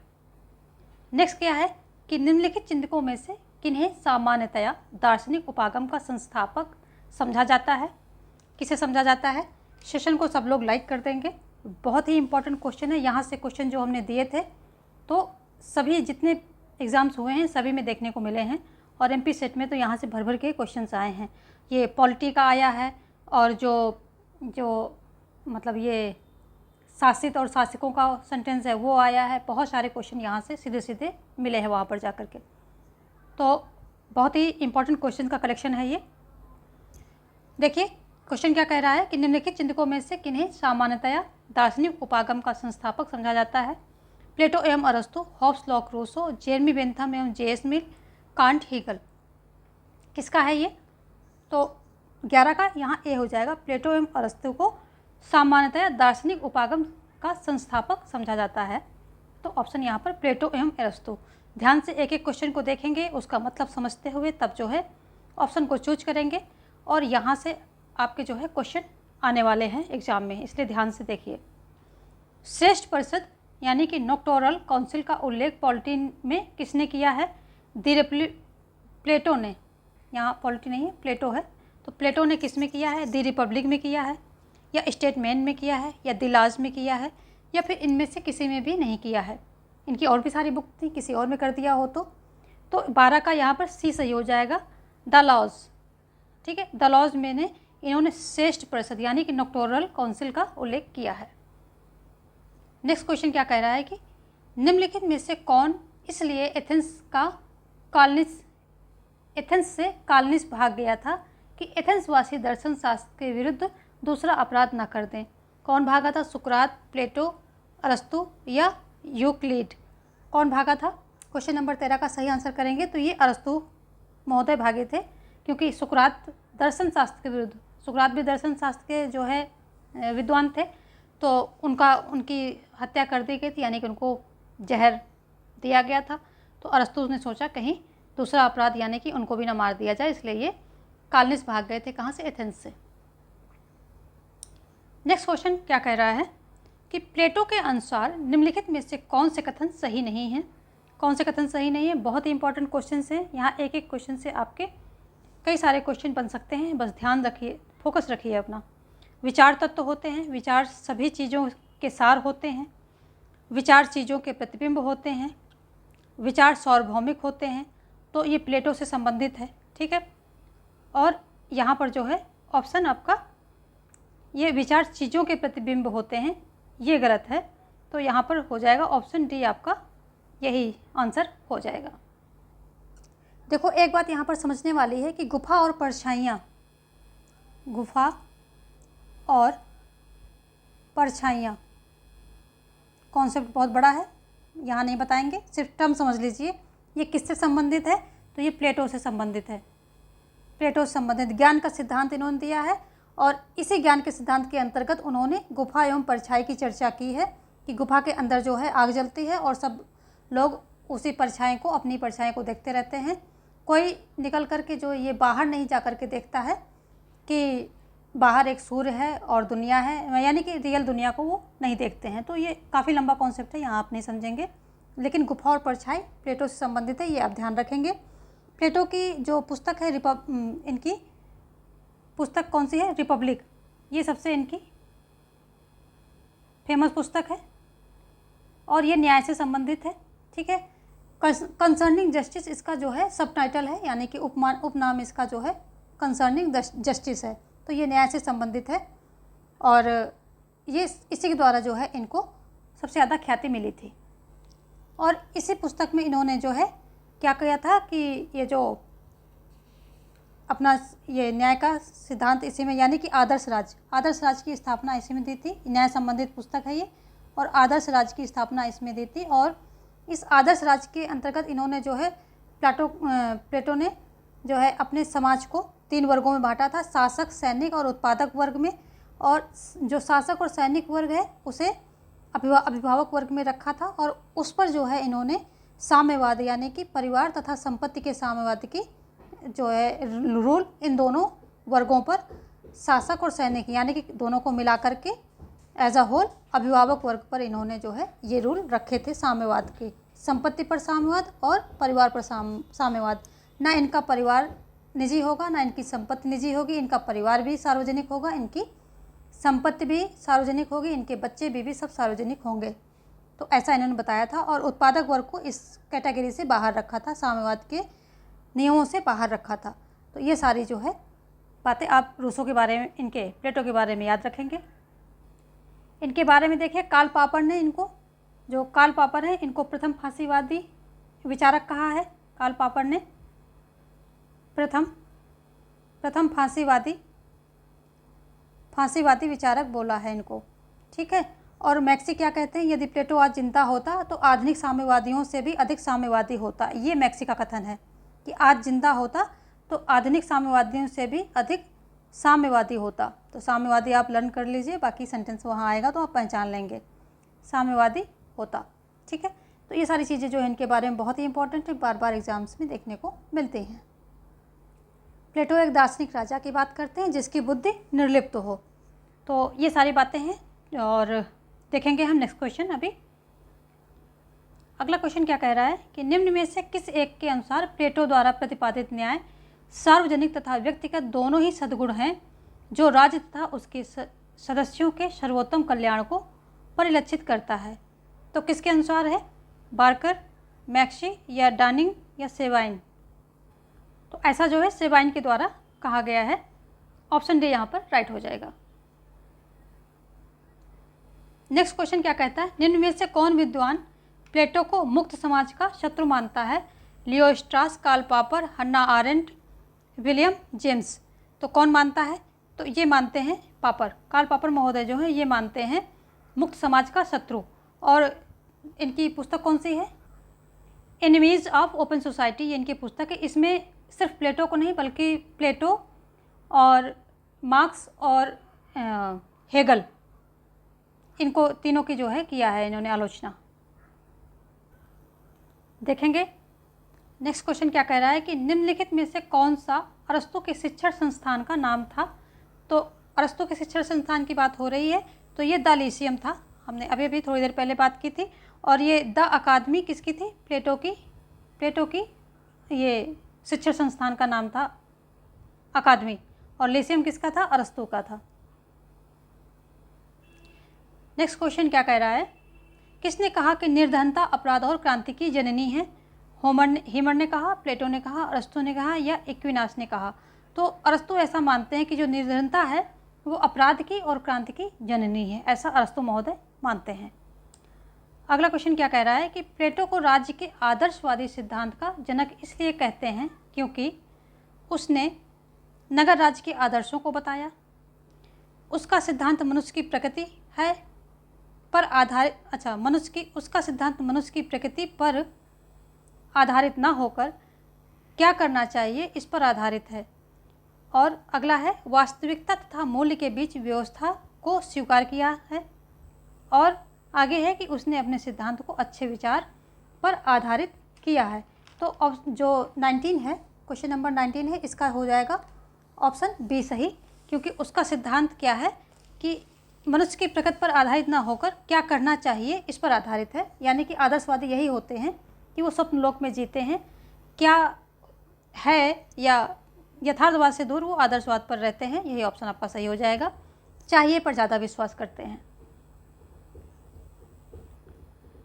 नेक्स्ट क्वेश्चन क्या है? क्रांति का कारण सदैव असमानता में पाया जाता है, ये कथन किसका है? बार्कर का है, अरस्तू का है, सेबाइन का है या फिर सिनक्लेवर का है?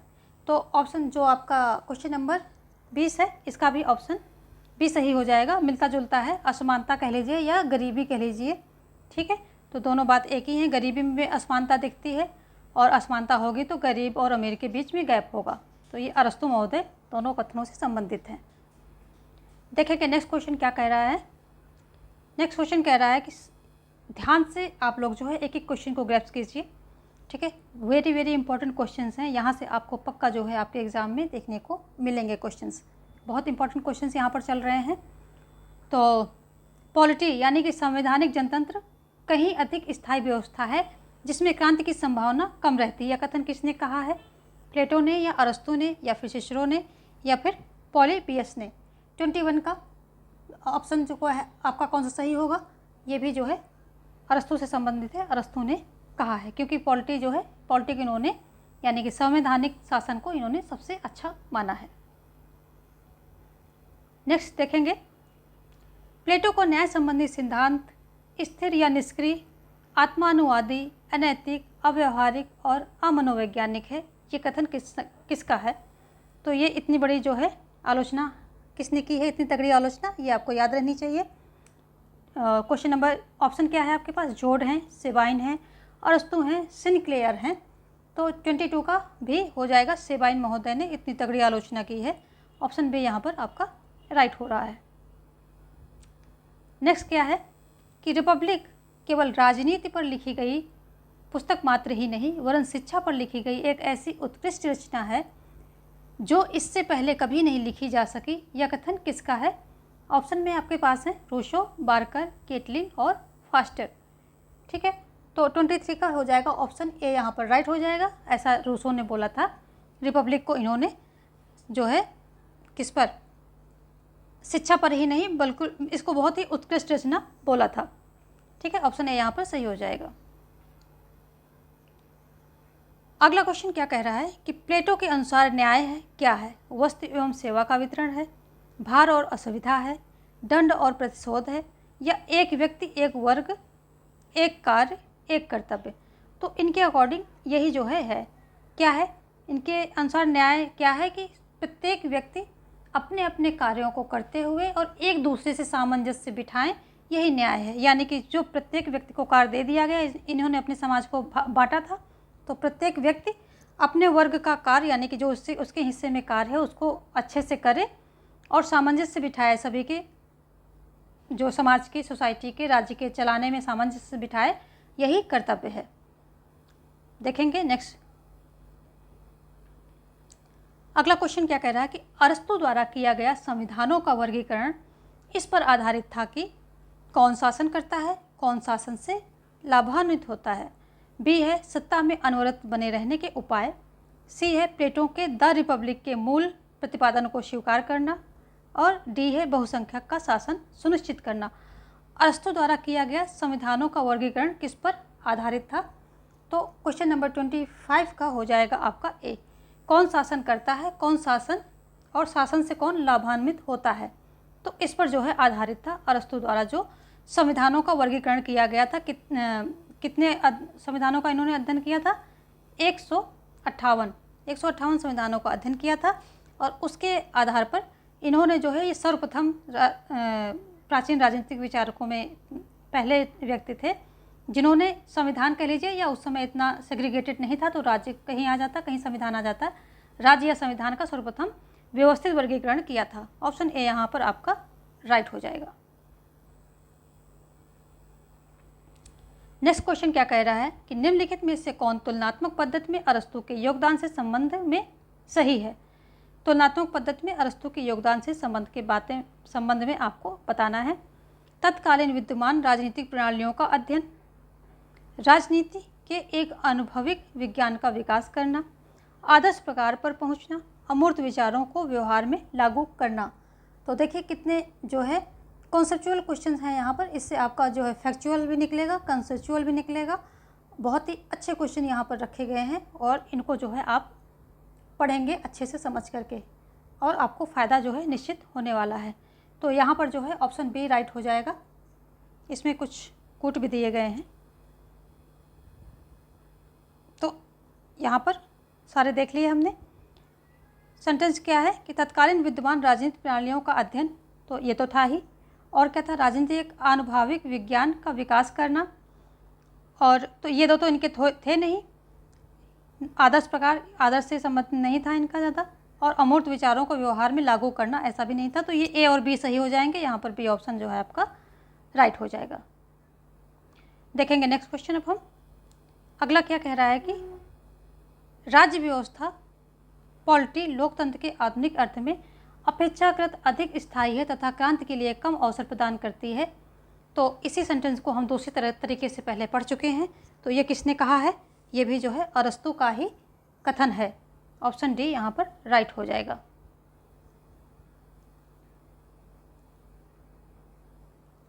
इनमें से नेक्स्ट क्वेश्चन क्या कह रहा है, देखिए, इनमें से कौन से प्रकार का शासन अरस्तु के हिसाब से सर्वोत्तम है। लोकतंत्र है, हुकूमत है, अल्पतंत्र है, अभिजात वर्ग है, राजतंत्र है। तो कौन सा है, तो ये हुकूमत है। समझेंगे इसको, बहुत लोग इसको गलत समझ रहे होंगे। देखो, लोकतंत्र तो इन्होंने अच्छा माना ही नहीं, अल्पतंत्र को अच्छा नहीं माना। इन्होंने किसको माना, संवैधानिक तंत्र, या फिर उसे पॉलिटी कह सकते हैं, उसको अच्छा माना है। तो ये हुकूमत भी इनडायरेक्टली उसी संवैधानिक तंत्र से संबंधित है, क्योंकि हुकूमत क्या होता है, हुकूमत होता क्या है कि जो कानून नियम बने हैं उनके अकॉर्डिंग हुक्म चलाना, यानी कि शासन चलाना। ठीक है, शासन चलाना। शासन कैसे चलता है, जो एक रूल बुक होगी उसमें जो नियम कानून होंगे, या जो नहीं भी होंगे तो जो वहाँ स्थापित रूल कानून होंगे उनके अकॉर्डिंग शासन करना, यही हुकूमत होती है।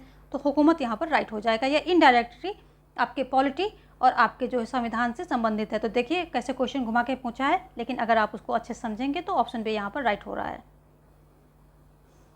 बहुत ही अच्छे क्वेश्चन रखे गए, यहाँ पर कुछ मिस्टेक है तो इसको छोड़ते हैं और आगे बढ़ते हैं। नेक्स्ट क्वेश्चन क्या कह रहा है कि किसने कहा कि राज्य केवल समुदायों का समुदाय नहीं है, यह एक सर्वोच्च समुदाय है। किसने कहा है, प्लेटो ने कहा है, अरस्तु ने कहा है, मैकियावेली ने कहा है, या फिर बुदन ने कहा है। तो ये भी कहने वाले जो है अरस्तु महोदय हैं कि राज्य केवल समुदायों का समुदाय नहीं है, यह एक सर्वोच्च समुदाय है। ठीक है, और इन्होंने क्या है, राज्य को एक प्राकृतिक संस्था माना है, ध्यान रखेंगे, और व्यक्ति को प्राकृतिक प्राणी माना है। और इन्होंने कहा है कि वो व्यक्ति जो समाज से बाहर रहता है, या तो वो पशु है या फिर देवता है, इंसान नहीं है, ऐसा इन्होंने बोला है। नेक्स्ट क्या है देखेंगे,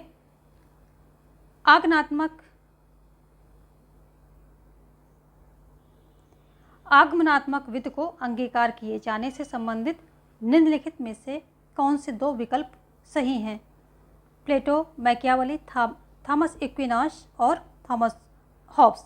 तो मतलब इन्होंने ये जो नीचे दिए गए हैं विचारक, इनमें से किसने किसने जो है आगमन विधि को अंगीकार किया है। तो एक ये है मैकियावेली है, ठीक है, प्लेटो ने निगमन किया था, और थॉमस एक्विनास ने भी। तो एक तो ये मैकियावेली है और दूसरे हैं थॉमस हॉब्स। तो यहाँ पर बी और डी कहाँ पर है, बी और डी, यानी कि सी ऑप्शन आपका राइट हो रहा है। यहाँ पर क्वेश्चन नंबर किसका है, क्वेश्चन नंबर कौन सा है, क्वेश्चन नंबर 31 का है। कौन सा, बी एंड डी, यानी कि ऑप्शन सी यहाँ पर राइट हो गया है। नेक्स्ट क्वेश्चन देखेंगे। सेशन को सभी लोग लाइक कर देंगे और दोस्तों में शेयर भी कर देंगे, ठीक है। नेक्स्ट क्वेश्चन क्या है कि निम्न में से कौन सा कथन प्लेटो का है, कौन सा है, मैं राज्य हूँ, राज्य पृथ्वी पर ईश्वर का अवतरण है, राज्य व्यक्ति का पूर्वगामी है, राज्य व्यक्ति का बृहद रूप है। तो यहाँ प्लेटो की बात हो रही है, कौन सा कथन प्लेटो का है? तो ऑप्शन डी जो है यही प्लेटो का है, राज व्यक्ति का बृहद रूप है। जबकि राज व्यक्ति का पूर्वगामी है, ये अरस्तु से संबंधित है, इसको अरस्तु ने बोला है। राज पृथ्वी पर ईश्वर का अवतरण है, तो ये हेगल से संबंधित है, हेगल संबंधित है। और जो है मैं ही राज्य हूँ, मैं ही राज्य हूँ, ये लुई 14वां ने बोला था।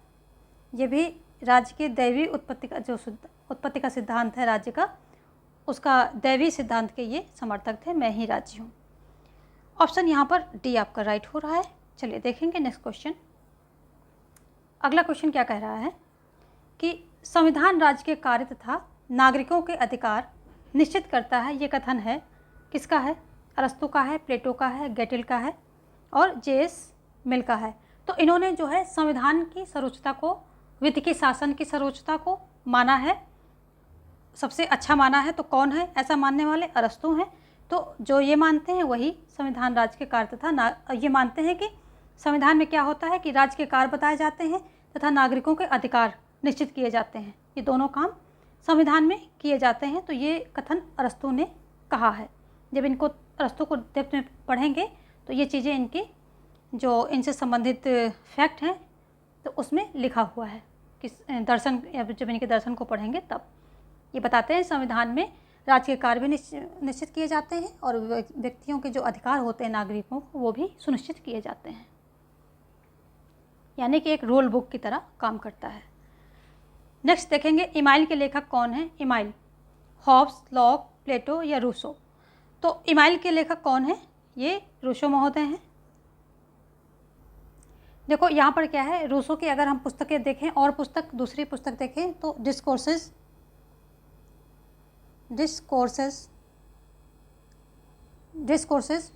On art and science, on art and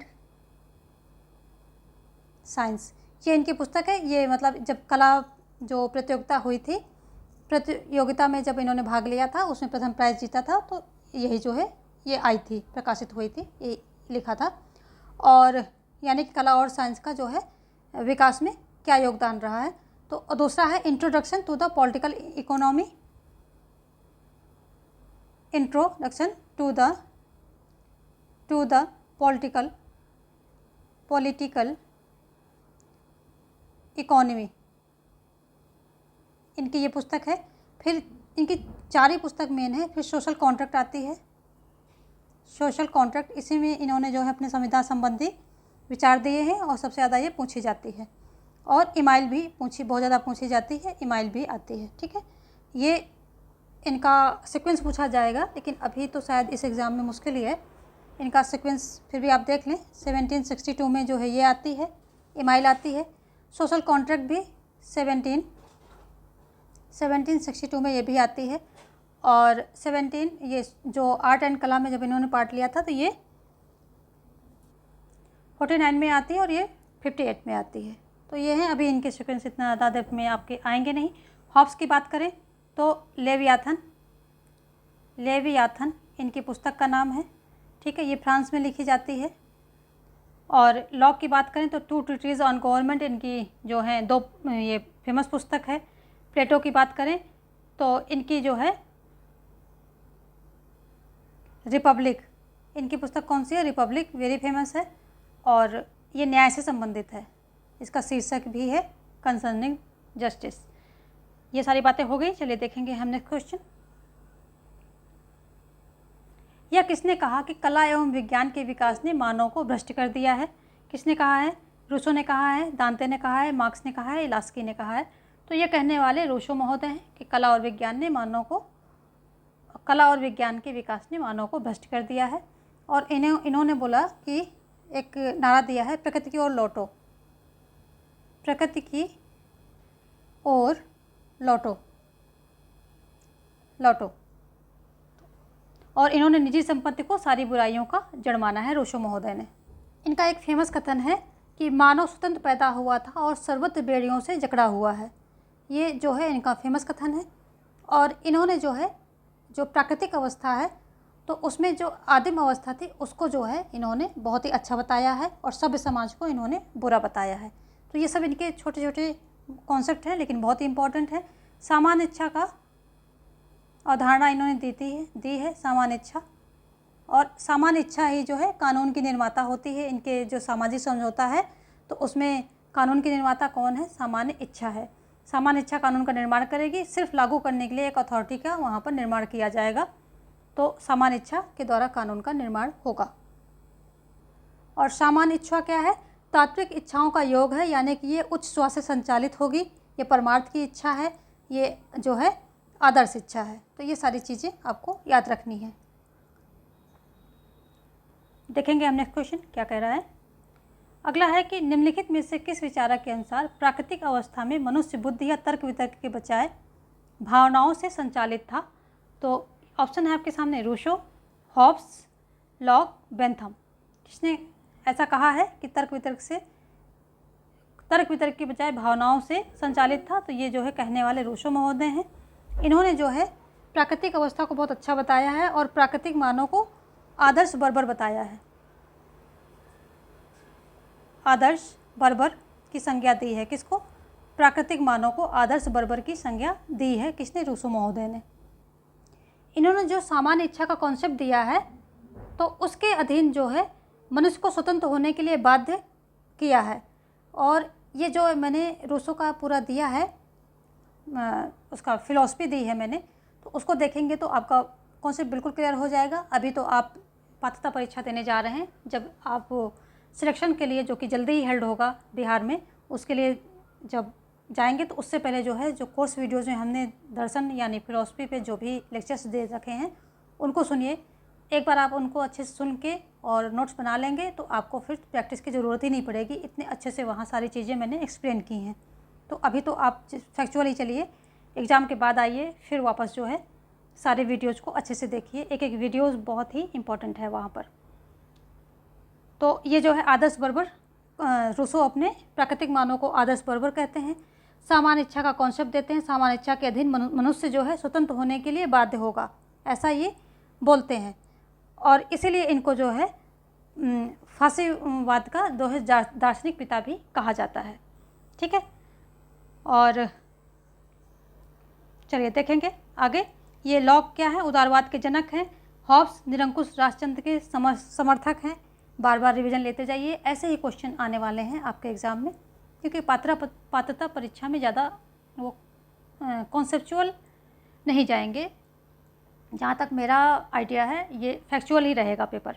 MP set में भी मैंने यही बताया था कि ये फैक्चुअल रहने वाला है, तो फैक्चुअल ही था। चलिए देखेंगे आगे।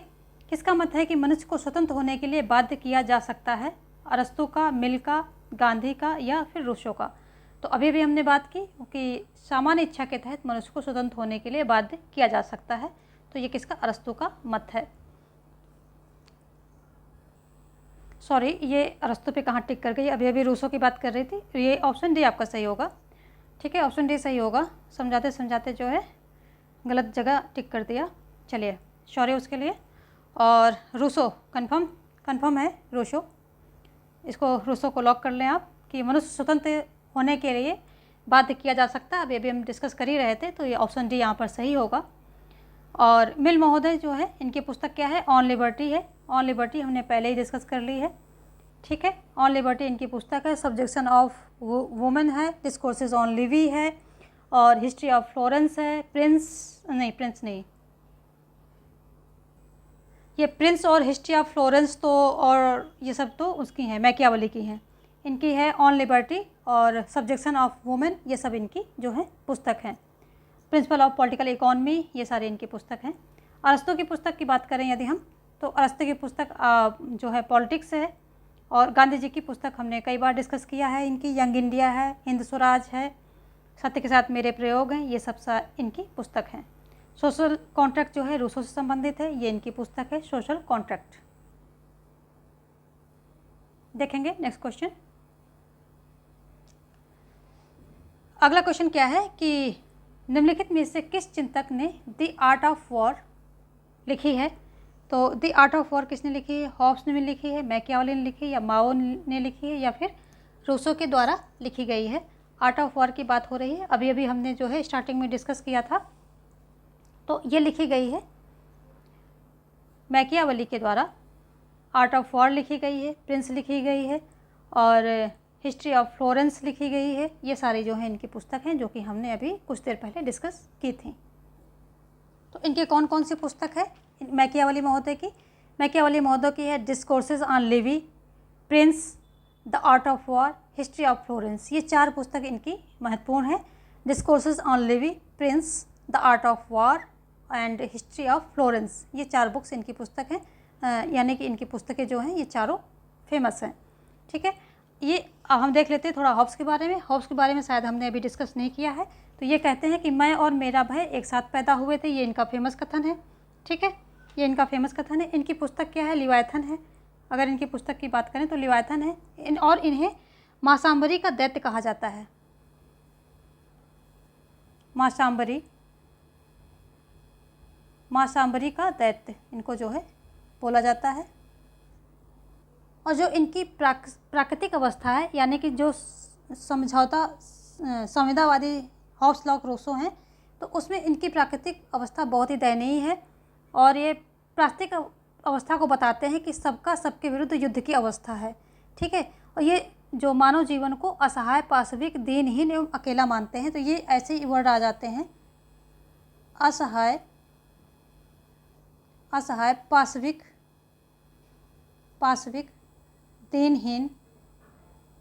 दीनहीन और अकेला जो है ऐसा मानते हैं। तो ये इनका जो है क्या है? प्राकृतिक मानव की ये स्थिति है, ऐसी स्थिति है जिसकी लाठी उसकी भैंस है। और झगड़ालू और दुष्कर्मी प्राणी इन्होंने बताया है। मानव को क्या बोला है? झगड़ालू एवं दुष्कर्मी, ऐसा इन्होंने मानव स्वभाव को उल्लेख किया है। देखो हॉब्स का क्या है, जो सामाजिक समझौता है वो एक पक्षीय है। जो समझौता है, ये क्या है? एक पक्षीय है। और इसी के तहत एक पक्षी समझौता होता है। इसी के तहत तीन चीज़ वहाँ बनती हैं। क्या क्या बनता है? राज्य बनता है ना, सरकार बनती है, राज्य, सरकार, और क्या बनता है? और नागरिक समाज, ये तीनों बनते हैं। और इन तीनों को जो है इन्होंने क्या कहा है? कॉमनवेल्थ की संज्ञा दी है। ठीक है, इन तीनों को क्या कहा है? कॉमनवेल्थ की संज्ञा दी है। यानी कि जो हॉब्स की सरकार है तो क्या है?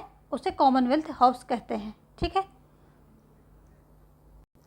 और हॉब्स का जो ये होता है, प्राकृतिक अवस्था होती है, इसमें प्राकृतिक कानून तो विद्यमान होते हैं, लेकिन उन कानूनों को कोई मानता नहीं, क्योंकि उन कानूनों का जो है कोई लागू करने वाला वहाँ नहीं है। बाध्यकारी शक्ति के अभाव में उन कानूनों को कोई मानता ही नहीं है, ऐसा इनका कहना है अपने प्राकृतिक उसके बारे में, अवस्था के बारे में।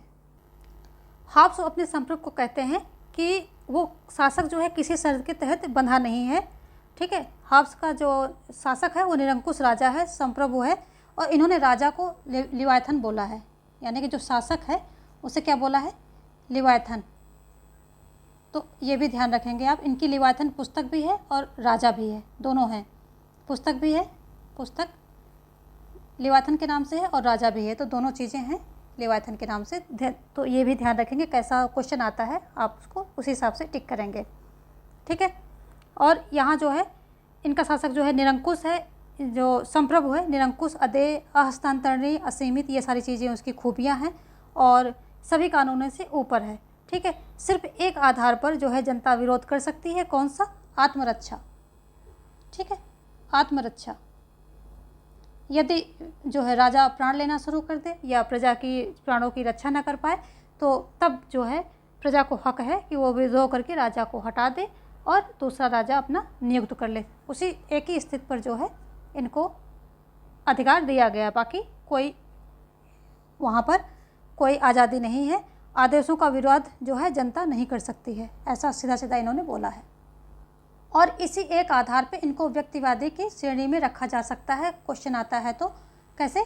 आत्मरक्षा का आधार जो इन्होंने दे दिया है लोगों को, इस आधार पे इनको व्यक्तिवाद की श्रेणी में रखा जा सकता है।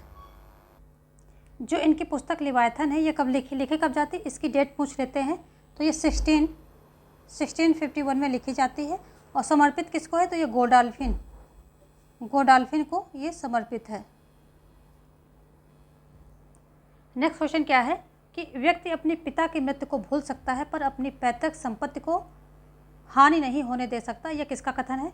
तो ऑप्शन है मैकियावेली, हॉब्स, लेनिन, माओसेतुंग। माओ कौन है इसमें, तो ये भी जो है आपका संबंधित है किससे, मैकियावेली से। इन्होंने जो है मानव स्वभाव को क्या बोला था, कायर, स्वार्थी, कायर, कृतज्ञ, ये सारी चीज़ों से इनको नवाजा है। किसको, मानव का ये स्वभाव है उसको।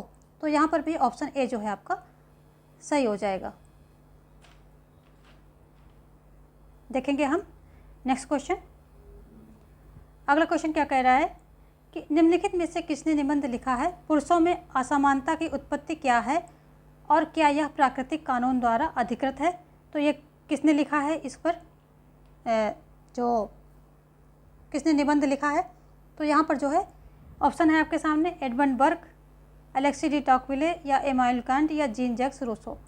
तो ये जो है ऑप्शन डी यहाँ पर राइट हो जाएगा।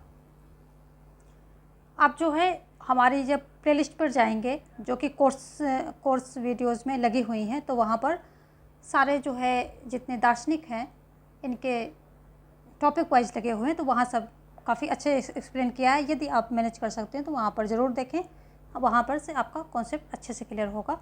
और इस वीडियो को हम यहीं पर फिनिश करेंगे क्योंकि ऑलरेडी ये काफ़ी लंबी हो चुकी है। इसका सेकंड पार्ट रात में ही आ जाएगा, किसी भी टाइम रात में मैं अपलोड कर दूँगी सेकंड पार्ट भी इसका। तो अभी फर्स्ट पार्ट आप देखिए, सेकंड पार्ट भी इसका आ जाएगा। तो आपके सारे जो है क्वेश्चंस इससे बाहर से नहीं आएंगे।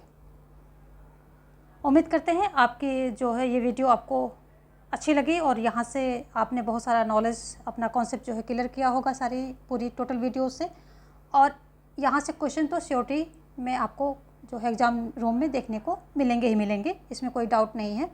बहुत सारे क्वेश्चंस यहाँ पर देखने को मिलेंगे अगर आपने मुझे अच्छे से सुना है और समझा है और साथ में जो है यहाँ पर लिखी हुई चीज़ों को ग्रैस्प किया है। तो वीडियो को लाइक करें, शेयर करें अपने दोस्तों में, और साथ में यदि अभी तक सब्सक्राइब नहीं किया है तो कर लें क्योंकि आगे जो है आपके पीजीटी के टीजीटी के एग्ज़ाम जो हैं होने निश्चित हैं, बहुत जल्दी ही, सरकार जल्दी में है तो करवाएगी अगले 3 महीनों के आसपास में हो जाने चाहिए आगे आपके एग्ज़ाम। तो उसके लिए भी यहाँ पर सारा कोर्स आपको जो है फ्री मिल रहा है और क्वालिटी इसमें रहेगी, यानी कि क्वेश्चन ऐसा नहीं है कि आएंगे नहीं, क्वेश्चन आपको फंसाए जाएंगे, वहाँ पर फंसेंगे क्वेश्चन आपके एग्ज़ाम्स में। तो आप इसके लिए सब्सक्राइब कर सकते हैं हमारे चैनल को। बिहार के हैं तो उसके अकॉर्डिंग सिलेबस दिया जाएगा, यूपी के हैं तो उसके अकॉर्डिंग सिलेबस दिया जाएगा। सिलेबस लगभग मिलता जुलता है, थोड़ा सा टॉपिक में कहीं कहीं पर डिफरेंस दिखता है, अदरवाइज एक ही जैसा सिलेबस है दोनों का, तो ऐसी कोई दिक्कत नहीं है। आज के लिए इस वीडियो में बस यहीं पर, और थैंक्स फॉर वॉचिंग। आपका जो है एग्ज़ाम अच्छा हो और अच्छे से आपकी प्रिपरेशन हो, सारी चीज़ें आप जो है नोट डाउन करके नोट्स बनाएं। धन्यवाद।